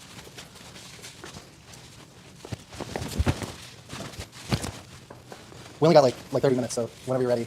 Will you do the moonwalk with me? I'll try. Okay. And then we can get started. Okay. Okay. So you're gonna go up on the right toe. You slide the left back. It's not bad, actually. Tell me, why did you share this post from Froggy Tonic encouraging people to insult me in real life? Sorry, I mean, who has? Not that you shared a post of him doing this. Do you think I deserve violence and some physical response? Again, dude, I've been covering the story and chatting with the individuals involved. How would you suggest I go about getting these people to speak frankly about the situation? I don't think you deserve violence or anguish for internet drama, but you realize I'm also Jewish and have faced anti-Semitism online before, right? I did not know you were Jewish. I'm sorry. Condolences. I should have been like smarter going about it. If I was told like, hey, we're sitting down for a debate, I would have like maybe gone about it differently. But yeah, why are we defending Michael Jackson? Here's the thing. I don't want to be the Michael defender here, but I think the conversation is a little bit more nuanced than people want to talk about, because if we're going, like, what are you guys going off of to call Michael a pedophile? But I think that regardless of that, the conversation that you would want to have in this instance is joking about Michael Jackson being a pedophile is minimizing two victims of pedophilia would probably be the better angle than it's hurtful to Michael.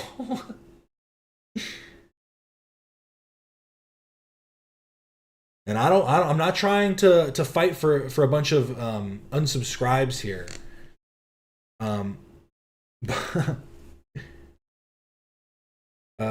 It would actually be interesting if someone interviewed Ethan and one of his ops and then made a video without a side.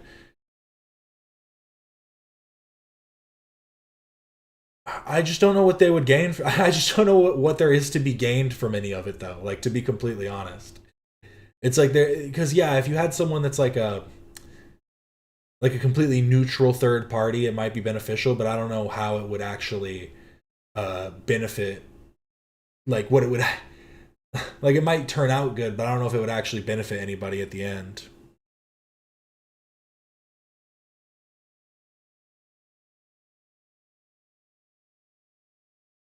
But it was like, hey, we're gonna have a conversation here. Like, let's have a kind conversation. And then it's like rephrased as like, this is a debate. But the live ambush from Ethan was just the beginning of the harassment towards Cruel World Happy Mind. She and her partner began to receive tons of threatening messages from riled up H3 fans. My husband got like one of the most intense messages that we got sent, where someone sent him a message saying that they're gonna show up at our house, break my jaw, or they called us like a Nazi, our Nazi family. They're gonna show up at our house, break my jaw, break my child's jaw. Yeah, this is disgusting. Someone shouldn't say. Why didn't you show this first? All those times when you were like, I'm getting these terrible messages, you probably should have shown this one. Disgusting anti-Semitic scum. Your wife's jaws will be broken. Better watch out for your racist child because they will get it too. Careful leaving your house. Pussy ass and then F slur. Something about this tells me that this isn't like a this isn't much of an H3 fan, I've got to be honest. This is insane. But this last line, I don't see somebody saying something like this. And if it is, then I would completely denounce this person and say that this is evil and despicable, and anybody willing to say something like this deserves their jaw to be broken. There was a post on the H3 subreddit about this account today. Oh, let me look it up while this continues to play. And I forget what else they said, but like that was like the gist of the message. They showed up at my child's job. Ethan had sent me a message after he did that whole podcast and said that I should come back on his show, that he wants me to come back on his show. And so the only thing I responded is just sending him like this screenshot because I was like curious, like, and then someone just said they're gonna show up at our house and break our jaws. Like, what are you gonna say? My husband was sent this message after your recent podcast with me, probably from a snarker. I don't check my DMs, but I imagine it's full of your fans calling me a pedophile. If you really want to play the victim of hate mail, my fans don't send messages like that. And that's why I feel is just like that is a crazy message to say, to send. And I could see somebody who's deranged send something like that. Where is it?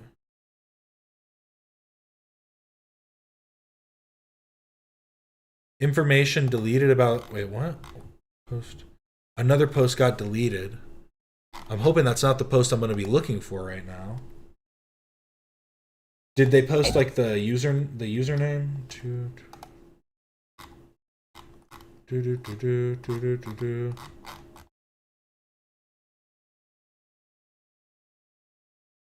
Oh no, that's something else. That's something else.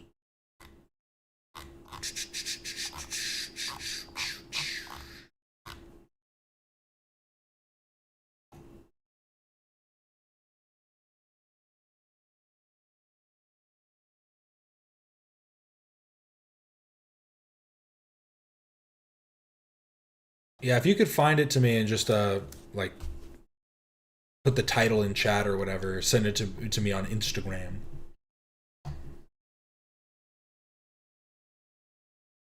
I would like to see if people like found out more about this account or something. Only thing I responded is just sending him like this screenshot because I was like curious, like, and then someone just said they're gonna show up at our house and break our jaws. Like, what are you gonna say? And all he responds is that's just a snarker. That's not our audience. That's a snarker. That's not our audience. And then he says you're victimizing yourself. By the way, my community doesn't harass people. That's not true. Let me explain to you absolutely, what. Provably, You want to hear my perspective, or do you want to fucking just keep playing clips that your production team put together? Ethan's not even really a commentator anymore. He's a CEO, a capital owner, and his product is drama. I really miss the time when we could produce fun segments without having to sensationalize or clickbait it and just upload it, knowing people were going to enjoy it. I think the only way they'll push it is like hyper specified to you, which is why super specific like drama stuff tends to do the best. Ethan has long said that he models the H3 podcast after the Howard Stern show, but Ethan's ignoring a big difference here. Howard Stern had bosses. Howard Stern had limits set by people that were above him. Ethan Klein answers to no one, and that's part of the problem. How the fuck are you? He actually answers to YouTube. Are you stupid? There's terms of service of YouTube. There's also laws and like the regulations and things that he has to follow. He is, I mean, that's also like called being the boss, right? Like being the boss, yeah, you have less people that you have to answer to and more leeway in the things that you decide to do. But like, come on. you're supposed to grow a business and, participate in this space. I feel like serial rapists and murderers get treated the same way. Like I know people that worked on somebody like James Charles shoot, and they're treating me the same way. We have no guardrails, no one... Okay. Okay, let me see if I can find it. Thank you. This...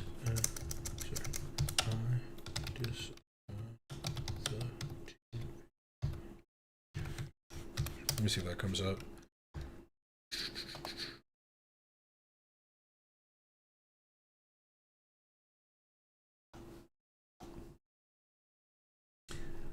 Thanks to friends of the podcast, Alex Novell, I learned that this Instagram user sent totally unwarranted, threatening, and homophobic messages to Cruel World Happy Mind, as she disclosed here. Send me a link to...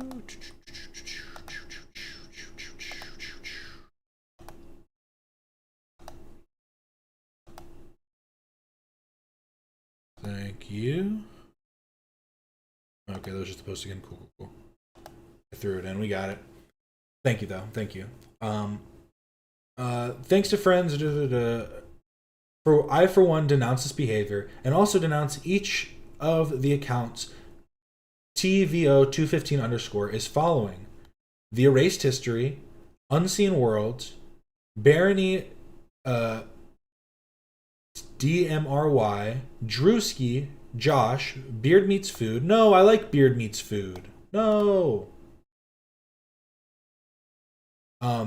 Derek Chen, Combat Science, Peaks, Alex Pereira, UFC, Puberty, Funny Hood Vids, Kendrick Lamar, Discovery, Hillary Blanky, World Star Hip Hop. I don't know why they denounced all of them.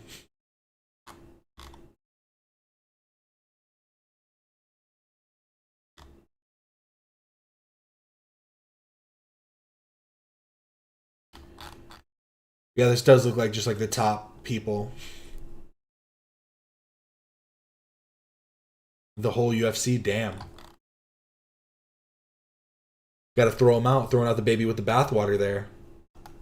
They said Alex Pereira and the whole UFC.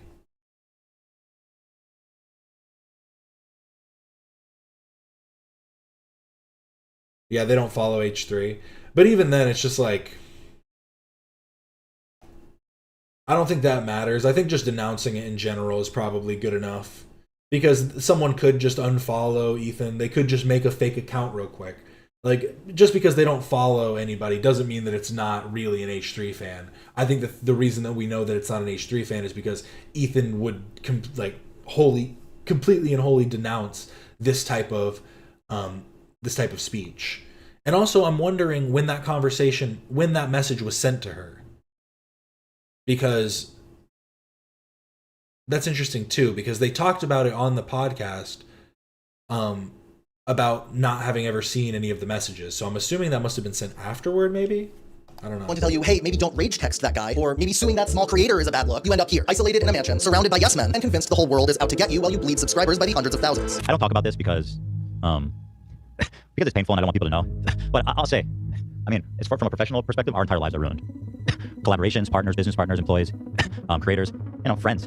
Brittany Broski just completely stopped responding to me. Brittany Broski. But I don't blame her if she doesn't want to get involved in. I've seen what this harassment looks like, and I've seen what she received for basically doing nothing, right? So I don't blame her for wanting to not be involved in that, but it doesn't feel fucking good knowing that somebody that I was friends with in real life, that I had rapport with, that I hung out with, that I talked to about, making a show together at one point, that we were in like regular contact, just like all of a sudden fucking quietly unfollows me and everything H3 related. Like, sure, I don't blame her. I'm not angry at her, but like at the same time, what the fuck did I do? Of course I don't blame her. These people are the worst, But we'll get them, guys. We'll get them. You know me. I'll ruin my fucking life in the pursuit of getting these people. Ethan Klein is involved in a number of frivolous lawsuits right now that he claims are due to infringements on his copyright. I've really resented this narrative from Hassan and all these people in orbit who say their lawsuits are frivolous. When you spend a second to look into it, it's clearly not frivolous. And they keep rehashing the same dumb arguments like, oh, if it wasn't frivolous, why aren't you suing Asmongold? Dude, I said it in the video. I said it a million times over every time. It's because they willfully and maliciously copyright infringe. Yeah. In actuality, Ethan's lawsuits are a tool to scare and silence his critics. A tactic that Ethan Klein learned the hard way after being scared and silenced himself by film industry mogul and former Harvey Weinstein lookalike Ryan Kavanaugh. Ryan Kavanaugh was probably one of the last, real powerful men that he went after. Look what happened with that. Casey Trott had to do a similar form of public humiliation that he did with the Ryan Kavanaugh lawsuit. To Ryan Kavanaugh, I want to offer my sincere and unreserved apology. At the time, I was led to believe you were behind a particular copyright lawsuit. Acting on that belief, I went on and attacked you publicly and persistently. In doing so, I failed to consider the personal impact of my actions, and I lost sight of the basic respect every person deserves, regardless of any dispute. that hits home. Because of the attention I placed on you, I know that you and your family became the target of harassment and hate. And truly, none of them deserve any of that. The hurt that, was caused. This is such a weird angle to take, that it's like, oh, it's a humiliation ritual. It's called a settlement offer. He could have taken it to court and tried to go farther, or asked for a different settlement. Like, it's what you agree to in a settlement, and then you agree to a statement that you would believe to be true. By my actions is something I take full responsibility for, and I am truly sorry for that. With this apology and with full respect, I ask that anybody who may have been acting on my behalf directly or indirectly stop immediately. Ryan and his family and his associates should be left alone now for good. Ethan spent what some call the best years of the H3 podcast fighting a legal battle against Ryan Kavanaugh over what was initially a copyright infringement lawsuit that then spiraled into multiple defamation cases. I'm just going to type Ryan Kavanaugh, and I'm not going to, but I'll say this. He does resemble Harvey Weinstein physically, and that's all I'll say about that. If you Google Ryan Kavanaugh, you'll probably find on the Does Ryan Kavanaugh look like HarveyWeinstein.com? What the fuck? You know that's my website, right? It's so stupid. We made that website to help the public. 5 months ago, those lawsuits finally settled, with Ethan on the considerable losing end, having to deliver a public apology to Ryan Kavanaugh on his podcast, as well as censor all of the previous mentions of him on his show. I'm not accusing Ryan Kavanaugh, the guy who's suing me from Triller, of sexual impropriety. I just think they look similar, that's all. Just make that clear. Having to remove the best years of your videos and apologize to someone who financially wrecked you for what's probably hundreds of thousands of dollars has to inflict some form of psychological trauma and damage on you. But for Ethan, settling with Ryan Kavanaugh was just a necessary evil so he could pursue his righteous cause of suing women who reacted to his YouTube video. The whole point of these lawsuits for me has been activism from the start. That's the primary purpose of this. And so when I hear that she's kind of learned how to be more mindful of the way she interacts with copyrighted or other people's property, then I think that's a big win for both of us. I think that's a huge dub. If you have a problem with what I'm saying, talk about that. Also, why are you literally lying and defaming the dude who's like suing everybody talking shit right now? Like, people are not learning. They will not learn. They don't believe me still or something. I'm suing 3 people. This is not the end of it. One of his lawsuits against Casey Tron just settled and ended with Casey Tron delivering a somber public apology. Gee, I wonder where they learned that trick. I want to begin by stating I take responsibility for infringing the content nuke. The lawsuit was not frivolous. When I said the lawsuit was frivolous and based on misogyny, it was to garner sympathy, protect my own reputation, and retaliate against the clients. I should just let it play for you guys, right? And we can go back and enjoy certain moments of it. Not enjoy, because certainly that's not the right word to say, but to appreciate. Casey Tron on multiple occasions has said that she felt that she couldn't afford to do it because she is taking care of, multiple family members who cannot work. And Ethan Klein doing that, knowing that situation, and instead forcing her to release some sort of hostage-style apology, just kind of makes the whole situation look incredibly, gross. It's clear that Ethan's goal here is not to establish some kind of new precedent for copyright law. It's just to inflict the same trauma and public embarrassment that he received from Ryan Kavanaugh onto his own enemies, who are, again, mostly women creators who have smaller subscriber counts than him. Ethan has kind of used that, these women did this, copyright abuse in his mind as kind of like a way to shoo off any of the criticisms of misogyny. To the lawsuit stuff. Now, people are scrambling to draw defense up for the indefensible. There is basically 3 people making the most damning confessions on video. There's no way to honestly defend these people. But I predicted what would happen, and of course, it's exactly what's happening. The refrains are attacking women, attacking small creators, silencing criticism, targeting pro-Palestine voices, etc., etc. Ethan's audience also knows that he's going through some kind of extended crash out because they try to inflict the same trauma and psychic damage onto whoever Ethan tells them is the enemy of the week. What Ethan's audience doesn't fully understand when trying to do this type of harassment is that by trying to give the snarkers a taste of their own medicine, they become addicted to the formula of gaslighting and public harassment, just like the snark communities do. Harassment podcast. Yeah, that's what the H stands for. Again, there's another snarking talking point. Sounds like such a Karen. People outside of the snarking community don't use certain lines of attack. Like calling our podcast a harassing, what do you call it? Harassment podcast. Harassment podcast. It's nobody else. Using the Ryan Kavanaugh argument, I know I'm sorry, I was just thinking about this for a second. Using the Ryan Kavanaugh argument seems like the worst argument to make, because what you're doing is you're saying what Ethan did was wrong, and so he was forced to make this apology. But Casey Tron wasn't wrong and was forced to make this apology. That, like, those two things cannot be. Like, I don't understand. Like, those two things can't go hand in hand. Unless you're saying that Casey Tron was also wrong, but it was just too far to have her do that apology. The outside snark says that. It's just an insanely dumb, totally random attack line that is just totally imagined in their psychotic world. Snark is a made-up concept by Ethan Klein to weaponize his audience against people he disagrees with. I don't care what influencer you are. There is an audience of people who hate you. Every influencer has a snark community if you feel like snark. Yeah, it's incongruous. You have incongruent thoughts. I can't trust this guy. He's got the fucking Sonichu medallion. This is the guy who you get you get a Sonichu fan as your point of reference, as your specialist. Is a valid term. We exist in an online space that thrives on negativity. And I think Ethan Klein's packaging of snark has been incredibly lucrative for him. This type of information warfare is a dime a dozen on the internet these days. Almost every online figure has a snark community in their name. But for some reason, Ethan claims that his snark community is the most dangerous. I mean, how extreme do I need to get these people's attention? I just don't understand. Because at a certain point, you understand it perfectly, Cap, and the rules never apply evenly to Ethan. No, yeah, that literally makes no sense. Yes, they're trying to fit a square peg into a round hole. Everybody has a snark community, but Ethan made it up. I mean, everything's a made-up concept, right? Everything's fake. Nothing's real. This is called I forget what it's called. I forget what type of nihilism it is. Tautological nihilism, something like that. I don't understand why this guy's in this video.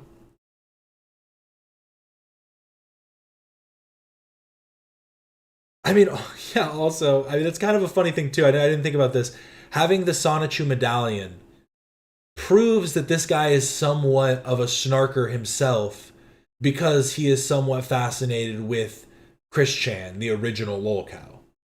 So much so to have a thing. Oh, thank you so much, Rum Tum Tugger, for the 1 gifted membership. Yay, I got a subscriber. And I personally, as a parent and as a person, I can't just sit idly by and let these people continue doing what they're doing. For that reason, he's spending even more of his hard-earned YouTube and Teddy Fresh money trying to subpoena Reddit and Discord to dox the individuals behind the snark accounts. Y'all thought I was playing games? I'm coming. Y'all thought, oh, Ethan's not gonna get our info. Oh, look at Ethan, he's not this and that. Oh, Reddit's not gonna give. Oh, they're not gonna give us up. You're done. You're cooked. I'm coming. All I need is your IP address. And so ultimately, they will have a charge of copyright infringement filed against them? That's correct. Idea? Yep. The charge is specifically inducement of copyright. I don't know. There's some specific. There's some specific terminology for it. But then also, because some of your cohorts leaked your Discord messages to us, we have some of your Discord IDs, and guess what? We're gonna if anyone's gonna have your real identity, it's gonna be right there. We're gonna have all your messages. Discord. And listen, don't try to erase them. If you erase them now, it's not gonna look good.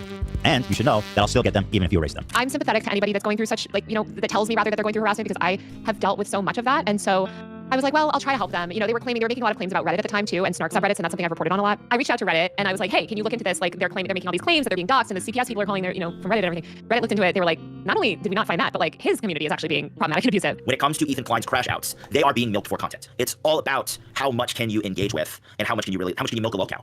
And Ethan Klein has proven that, like, this guy, they love lolcows.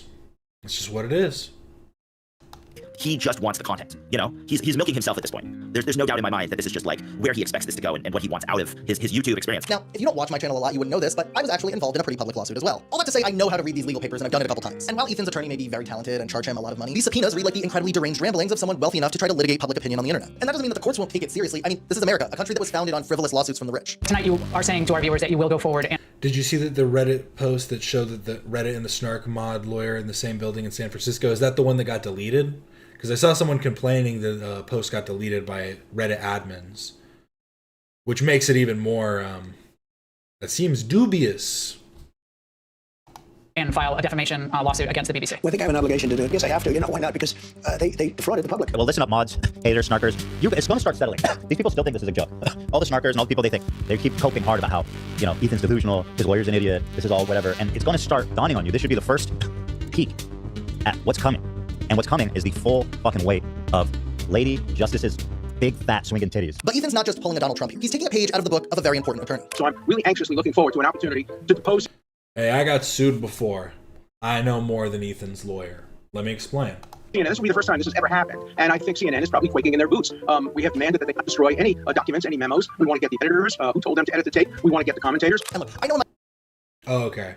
Reddit admins deleted the one that had Ethan's declarations in it. Okay, I just didn't see either of them. That's interesting, though. No, I did not see that. Both of those are actually very interesting. My last video, I said that Destiny was like Alan Dershowitz because they both love teenage girls in the state of Israel. Well, for Ethan Klein, he's like Dershowitz because they both love to sue people as a pastime. Oh, and because they both love Israel, so we can keep the Israel thing up there.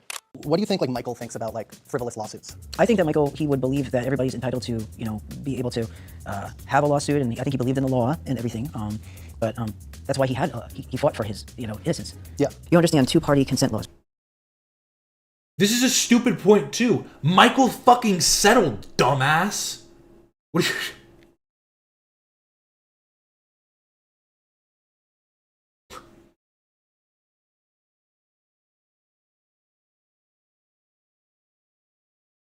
He was acquitted on the 2005 charges, and the 1993 civil case, he settled, and it never went to criminal court because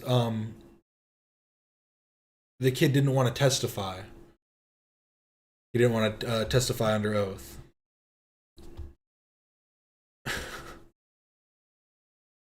What the fuck is this video? Why is MJ here? It's just so pointless. Like, it's so...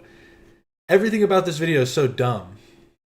That's right. New York City is single-party consent. I only say that because I told you the conversation was private and you agreed. Not sure a court would see my messages as me agreeing with you, but I guess we'll find out soon enough. Oh, my bad. I thought New York City, like California, was two-party. Nope, here's a link to the law. This is not me threatening to sue you. I won't. More so just expressing my disappointment that you would agree to have a private conversation and then publish it. I was polite and respectful the entire time, my friend. Dog, you straight up were not. You accused me of being a snarker over retweets of people promoting my content when I was just asking you for comment about my interview with Taylor. But Alex, you started your last video with you shooting me with a pistol. I hardly think that's appropriate in this political climate. It's clearly a Terminator issue T-1000 liquid metal disguising itself as you to make a metaphor for warring online communities.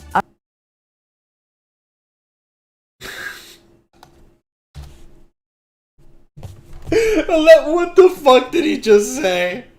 What the fuck did he just say? In this political climate. It's clearly a Terminator issue It's clearly a Terminator issue T-1000 liquid metal disguising itself as you to make a metaphor for warring online communities. That doesn't even make any sense. The metaphor wouldn't be, because what would the liquid metal T-1000, like, what would it be? If not Ethan. Ethan is that. What you're saying in that would be, oh, he is just a product of the machine. He is like so many others, and so many more that will come after him. So many before him, and so many that'll come after him. He is just there to be fought because he is like fighting for the system in a sense. Like, that doesn't make any fucking sense, even in your own metaphor. T-1000 liquid metal disguising itself as you to make a metaphor for warring online communities. I saw someone with a gun shooting at me. You think that's okay considering the rise of political assassinations? Well, you're not gonna like the new video either then. I've got a whole factory of T-1000 Ethans. Please do not include imagery of me being shot. I would never and have never done that. LOL, the point is that you shot me. I can't tell if you're serious. I already told you, I shot the T-1000 liquid metal edition. That's not you. But I know it looks similar considering the T-1000 can disguise itself as anyone and anything. Have you seen Terminator 2 Judgment Day? Dude, you're actually so cringe for this. I didn't shoot you. I shot a guy wearing a mask of you. Are you a fucking child? All I did was a beheading video of a guy that was wearing your mask. Like, what the fuck are you talking about? That's so stupid. Your argument should have... I don't support political violence, but I'm keeping it in because I don't care. I would have at least respected that more. Oh, encoder issue. Encoder issue. We're back.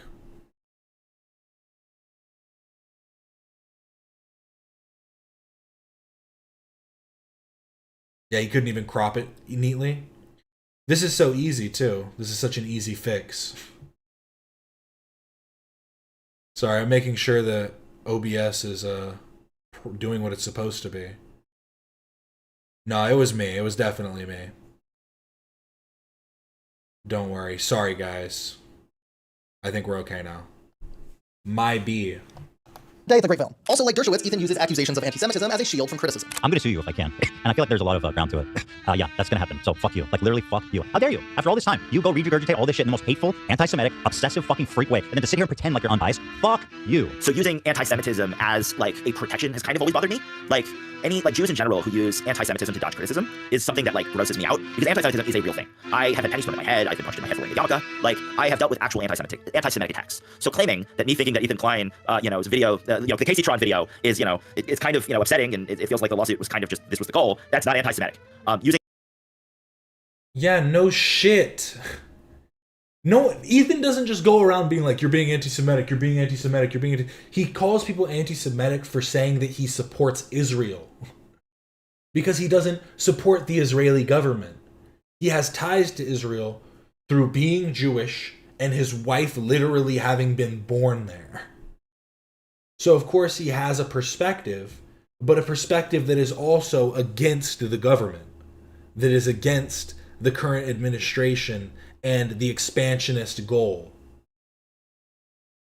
So to call him a Zionist and to use that as a pejorative is anti-Semitic because they're only doing it because he's Jewish. He doesn't just go around being like, oh, this is anti-Semitic. Oh, all these people are being anti-Semitic for criticizing me. Using anti-Semitism as a crutch is just something that makes me feel icky. And Ethan Klein. Yeah, his anti-Semitism is real, but Ethan's is fake. Mine was worse than yours. Yeah, oh, dude, you had pennies thrown at your head? Well, there were people in the Holocaust, so that really isn't real anti-Semitism. Like, what the fuck are you talking about? You're literally doing like, oh, Mine was worse than yours. Cool. Has definitely used that as a way to kind of like push away criticism. Ethan has even gone as far as partnering with radical Zionist Dan Saltman on a long-term sponsorship for the H3 podcast. And that's where the relationship with money kind of comes in, is that Dan Saltman pays for this sort of stuff and allows him also to, again, be kind of introduced to H3's community as part of the brand. The weirdest part of the brand where Ethan says horrible things and needs to cut out before they're live. You guys may have noticed we got a button sponsor. Look at that. Oh, wait, my glasses. Redact.dev, guys. They are our button sponsor. Basically, they've got a pre-roll. Whenever I hit the button, you'll see some Redact stuff now. It's a dream partnership. It just makes sense. People like to call me like an ultra-Zionist, genocidal maniac. And in my mind, I think the Jews should have gotten half of Germany. I think that's... Did this dumbass actually interview for this video, or is this a clip? I can't figure it out. Okay, I think this is a clip, actually, because I think oh no, I can't figure it out. Dan Saltman, radical Zionist. Is this a clip from one of his streams, or did he actually interview him for this? I'm wondering. Oh my god. Why can't I hear anything? You might not be able to hear this. Refresh the stream if you're having audio issues. People like to call me like an ultra-Zionist, genocidal maniac. And in my mind, I think the Jews should have gotten half of Germany. I think that would have been the fair thing to have in that situation. So it's just, but these people, for their entire life, have been told that Jews are evil and that they want to destroy you. And if you kill one of them, you're gonna. This is from an interview he did with for the Destiny video Alex made.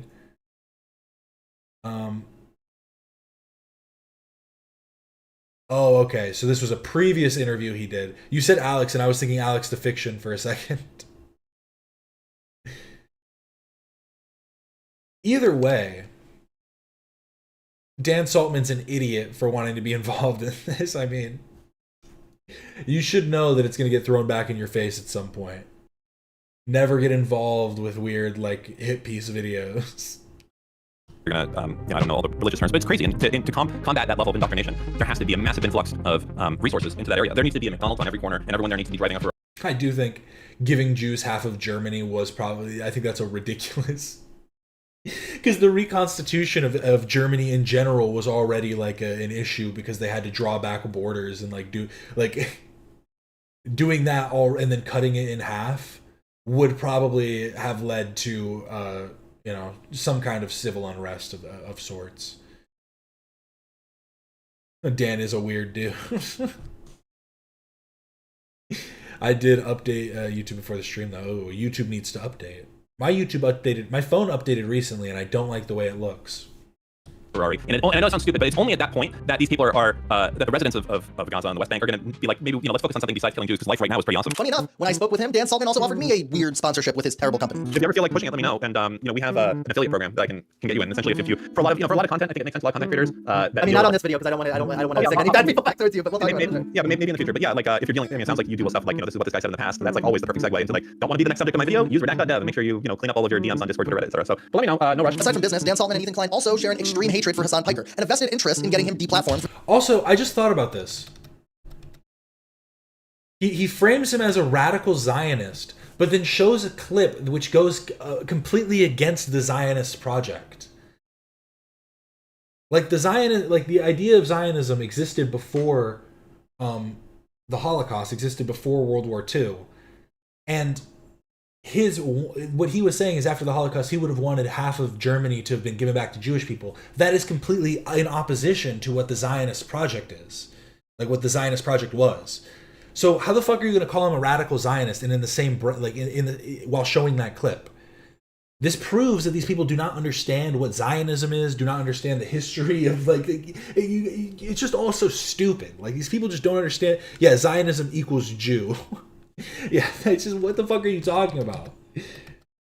These people are that the rest don't want to be also share an extreme hatred for Hassan Piker and a vested interest in getting him deplatformed from the streaming platform Twitch. Twitch continues to allow him to spread terrorist propaganda with impunity without even seemingly a warning. Just a full-on endorsement of this terrorist organization right here on Twitch.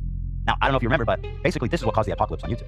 Is that ads were showing up next to ISIS videos. Ethan Klein's obsession with Hassan Piker was the first thing that started his decline in views and subscribers. His casual viewers lost interest and moved on to other things, while his core audience became more loyal. I know he was talking about anti-Semitism, but he framed him as a radical Zionist, and in the clip that he shows, he talks about wanting to split Germany for Jewish people, which is in opposition to the Zionist goals. So it was like they hadn't, established a claim over Israel yet. So that would have been their goal. If they would have gotten half of Germany, that would have been in complete opposition to what the Zionist project was. And so it's just like I feel like that was a weird framing to try and like use, and it's clearly just used to like add some kind of just some negative connotation to Dan, who I already, I disagree with on points. I thought that point was stupid. I think that a lot of his perspectives are a little dumb. But I wouldn't. I mean, maybe he is a Zionist too, but also I just think that was a weird clip to use for sure. Radical Zionist just means Jew who disagrees with Hassan. I guess so at this point.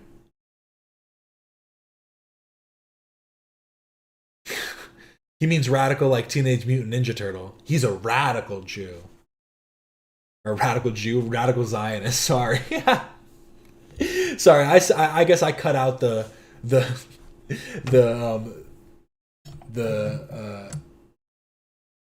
hidden meaning that he was trying to give there. I dug it out for us. Yeah, I'm just saying Dan Saltman was talking about anti-Semitism basically, and also love the final touch of this Jew tried to sell me his product. Yeah, that too. I mean, he's just like he runs a business. Of course, he's gonna try and spread it. Talk about how it's a bad business or something. Don't just be like he's a Zionist. Does it work? Because I've heard some people say redact.dev doesn't actually work. So that's my critique of it. And radicalized. Our audience was extremely supportive and kind. Yeah. And again, so grateful, despite everything we've been through, to still have like a significant core audience that supports us, that knows who we are, right? That's the only reason we've been able to continue pushing, right? I mean, there'd be no point otherwise. Even after making his entire content nuke and debating Hassan live months later, Ethan still can't let his grudge and obsession with Hassan Piker go. I promised everybody that I was going to take this to the next level. When CPS showed up to my house, this is only the beginning. This is chapter 1. There's many more to come. And by the way, Hassan, if you think I'm done with you, I'm not done with you I'm taking the trash out. I'm saving you from my main course, you fucking propagandist, lying scumbag, terror supporter, who spends all day lying. It's funny, this narrative, Ethan's obsessed with Hassan, literally spends hours every day on a stream talking about, I saw the guy. Don't worry, buddy. I got time for everybody. I'm making time for everybody. You know what I mean? And I'm just that kind of guy. The world is wide enough for all of us. Hamilton. So don't worry. Don't worry. You know what I mean? We go from the bottom up, and everybody's catching these hands. If Ethan put half as much effort into making his... I saw people asking if it was supposed to be Gaza in the background. I don't think that's what he was trying to do. I think that would be really crazy if that's what he was trying to do. But I think what it's supposed to just be is like destruction of like like Terminator. He's using a lot of the Terminator like imagery, so I think it's just supposed to be like a destroyed future type of thing. Podcast entertaining as he did into obsessing over online snarkers and Hassan Piker and filing frivolous lawsuits, he definitely wouldn't be hemorrhaging 10,000 subscribers every single month. He just doesn't care about that anymore. And I don't know if he'll ever be able to come back from that. We never had to clickbait anything. Like, we would upload like Thanksgiving, you laugh, you lose, whatever. And then people, that would get like 1 million views. You didn't have to clickbait it. You don't have to be sensational. You're just like, here's a candy tier list. Those used to get a fucking 1 million views. Yeah. Candy tier list, man. If we uploaded that now, content that I know people wanted to watch because they were watching it. Yeah. What would that get, like less than 10,000 views? Probably. No? On True Detective Season 1, Matthew McConaughey said that time is a flat circle. Time is a flat circle. Everything we've ever done or will do, we're going to do over and over and over again. Well, the same metaphor can be applied to careers on YouTube. At the beginning of his career, Ethan blew up for his lawsuit establishing a matter of law for reaction videos on YouTube. But now everyone on YouTube is blowing up at him for trying to change that definition to suit his goals of silencing his critics. Yeah, Ethan Klein's lawsuit with Matt Haas is one of the most important lawsuits when it comes to YouTube. I have cited it, I don't even know, countless amount of times in my article. It's the only lawsuit that really took it that far, that really established what constitutes fair use on YouTube. And Ethan Klein kind of transforming into the person that was attacking him beforehand is, something that I've noticed. You start out as the guy who's defending fair use, creating the FUPA fund, and, trying to represent creators against bullies like that. And then you are using the legal system with your own, monetary privilege, because you're a lot richer than these people you're suing. By the way, my favorite part about this is like, you guys can shitpost on Twitter all you want, but this is an actual lawsuit and it's happening and it's coming, and you're gonna have to argue in front of a judge that this shit is not gonna work, right? It's not gonna work. That's the best part about this. You guys are fucking screaming into the wind. In many ways, Ethan Klein has become just like all the guys that he used to fight so hard against when he was younger and less wealthy. Matt Haas tried to silence Ethan for making a video laughing at him. Ryan Kavanaugh tried to silence Ethan for defaming him. But now Ethan is the one doing the silencing. Ethan is the one reacting to the court-settled apology instead of the one making the court-settled apology. And I bet at times that feels... You know what's funny? Look at the way he cut this. He wanted a third one to be right here. He tried to frame this to have a third one, but he couldn't fucking think of a third one. He could have just done it like 1, 2, or like once he did this, slid it over so that they fit more evenly. But you can tell that he left this open because he was gonna have a third one cut in the middle or on the right. Ethan is the one doing the silencing. Ethan is the one reacting to the court-settled apology instead of the one making the court-settled apology. And I bet at times that feels like a victory for him and his community. But in reality, it's just not. I win. Again, who is this dude? This is the guy that made the documentary about Jimmy Lee. When Jimmy Lee went to him when Mike Klum wasn't finishing it in time. And Jimmy went to to this guy. This guy has had a bunch of issues. Alex Novell has had issues with Mr. Based. He had issues with Jimmy Lee. He was screaming at Jimmy Lee for some reason. He got the part two is he screamed at Jimmy Lee because Jimmy Lee didn't want the mozzarella boss to be a part of his documentary. Like, that seems like a completely reasonable thing to like be like discussing and maybe having a bit of an argument about, and does not warrant you screaming at an old man. Like, Jimmy Lee is a piece of shit, and like, depending on what he's doing, maybe he needs hands put on him. But to just scream at an old man is a little, it's pathetic to me. I feel like it's pathetic. So this video is the same stuff recycled again. Is there anything new? Not really. Honestly, I think that his video editing was all right. He definitely took a lot of time editing the background and the intro, but not a lot of effort was put into like the actual clips being pulled and stuff like that, the topics. Yeah, it's difficult. Come on, man. You lose. You lose everything. Look at me. This is me. I win, you lose. And you will continue to lose, and I'll tell you why. Because I'm not done. I'll never be done. Instead, it makes him look like a bigger and bigger villain to potential subscribers. I mean, who's gonna want to subscribe as a new watcher in the middle of all this drama when a regular H3 podcast episode looks like this? You call me a racist? You said that I'm hallucinating anti-Semitism? You came out of nowhere. You came, and you swung at the king. And you know what they say when you swing at the king, Dan? I'm confused. Who's the king? I am. There's a saying in capitalist America that people... That's what every H3 podcast looks like. Every single one is exactly like that. You're so right. Every single one that you get, every second of every podcast is like that. Look at this. Look at this one right now. Let's look. Oh my God. Yeah, but there's going to be... No, come up with your own idea. Now involved. That's actually, I think, the latest chapter. And even Jeremy Boring, which was his ride or die, left the fucking company. Wait, he did? I think. Give you 20, is that okay? Yeah, we got Gary V. No, you kind. keep the change. Wow, Gary V is out here handing out 20. Pearson Morgan and Nicholas Fuentes. Actually, you are the... Look at him attacking all these women, too. Still attacking women as usual. Like, I just don't get this. Ethan comes after a couple of women that specifically tried to commit copyright infringement against him, or did commit copyright infringement against him. And then everyone wants to make it out as though he's being a sexist when he literally criticizes men every single day. But we talk about all types of stuff, all types of fun. This is a bad example because this one was specifically about drama, was about Candace Owens. But you get my point. We have fun. There's all types of things, but yes. Today we're going to have a lot of fun. But let's finish it up. Almost done. Vote with their dollar. Well, that saying doesn't really work or apply here anymore, but here on YouTube, people have always voted with the subscribe button. It's a way of saying that they either are or are not on board with what you're doing with your channel. If that number's going up, it's probably because you're working hard to improve your content and people are subscribing to see you continue on that journey. But if the whole vibe of the channel slowly shifts to be vitriolic galvanization against women and smaller creators, you're probably going to vote to unsubscribe. And you should, because there's a lot of great channels out there that make well thought out videos and interesting podcasts that you might want to subscribe to instead.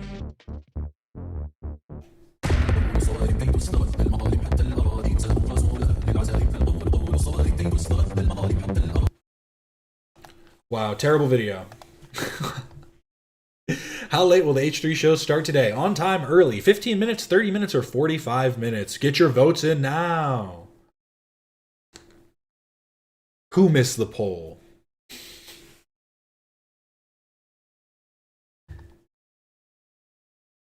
This video was just a whole lot of nothing, I have to say. This one does look good. Look, it's Charlie going, Jew! Jew! They need to add the stoic. That one could be number one. Stoic. Oh no, what now? What now? What now? Here, let me see. Let me see what I got up on the side. We always got something. We always got some. Some.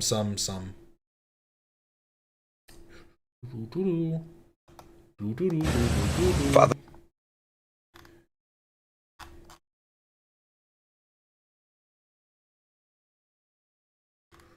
Wait, maybe I don't. Maybe I don't this time.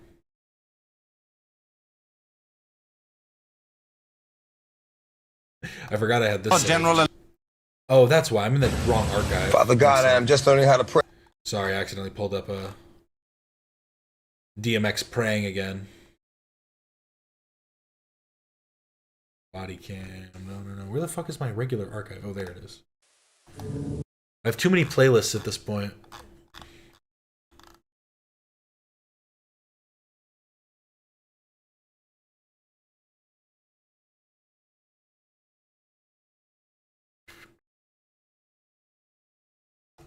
Did I watch this on stream?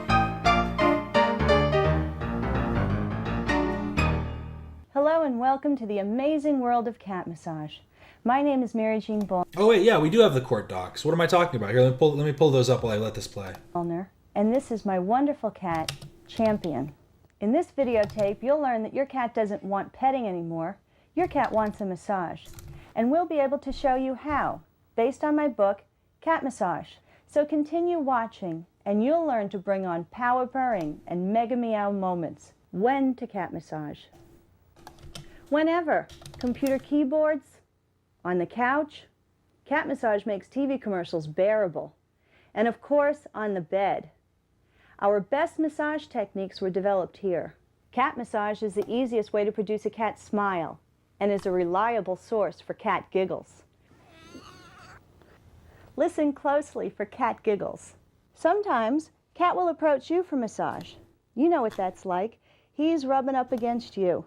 Or he'll simply give you a look that says, massage time. These are the prominent chest muscles seen on proud bodybuilders. Remember the old Simon and Garfunkel song? Slow down, you're moving too fast. That says a lot about life and about cat massage. No more boring. Now, let's look at pressures. Feather light. Barely make contact with your cat. If you guys want to go check this out, it is your cat wants a massage. My cat does not want a massage. Every time I try and give him one, he gets mad. My cat likes to bite me. So true. But here, let me pull this up now. I got this over on the side. Now I can pull it up. This was brought to my attention yesterday. That more information was put on the... oh, let me see if Lus made a video too, actually. Lus might have a new one up for us.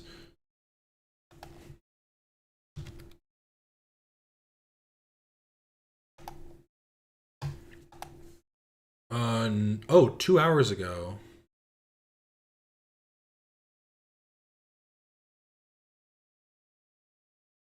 Oh, there we go. Yeah, here. Hey guys, Let's hear Lus talk about it. I think Lus will give us a good overview.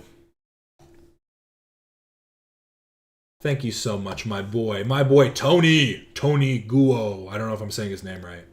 Guo, probably Guo. Come on, Tony, let's go. Hey guys, today we get to talk about another document. It is the summary of the Declaration of Ron Bar-Nizam. He is the attorney representing TED Entertainment, and it is filed in opposition to Doe's defendant, the H3 Snark Mod's motion for admin relief.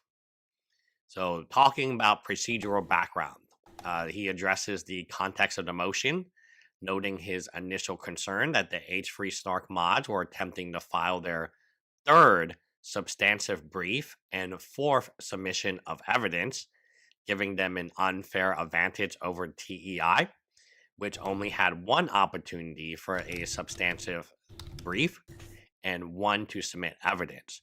He proposed a three-stage compromise, which included an opportunity for TEI to file a 15-page surreply to the newly raised arguments and evidence, and I'm pretty sure in that they basically said that none of the new arguments stand any ground.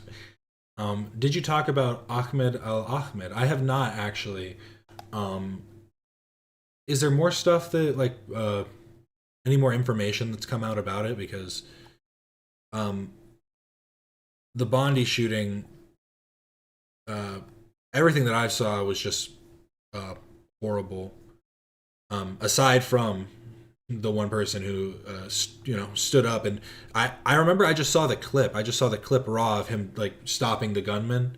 It wasn't connected to a news account or something, and that was truly a hero. But I haven't seen much else.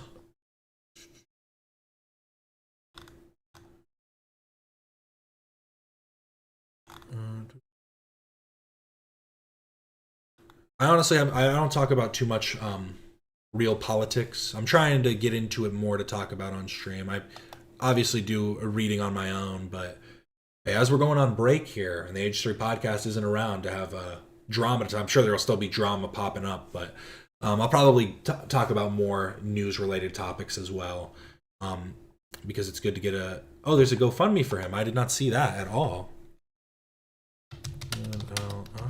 Here, let me look it up.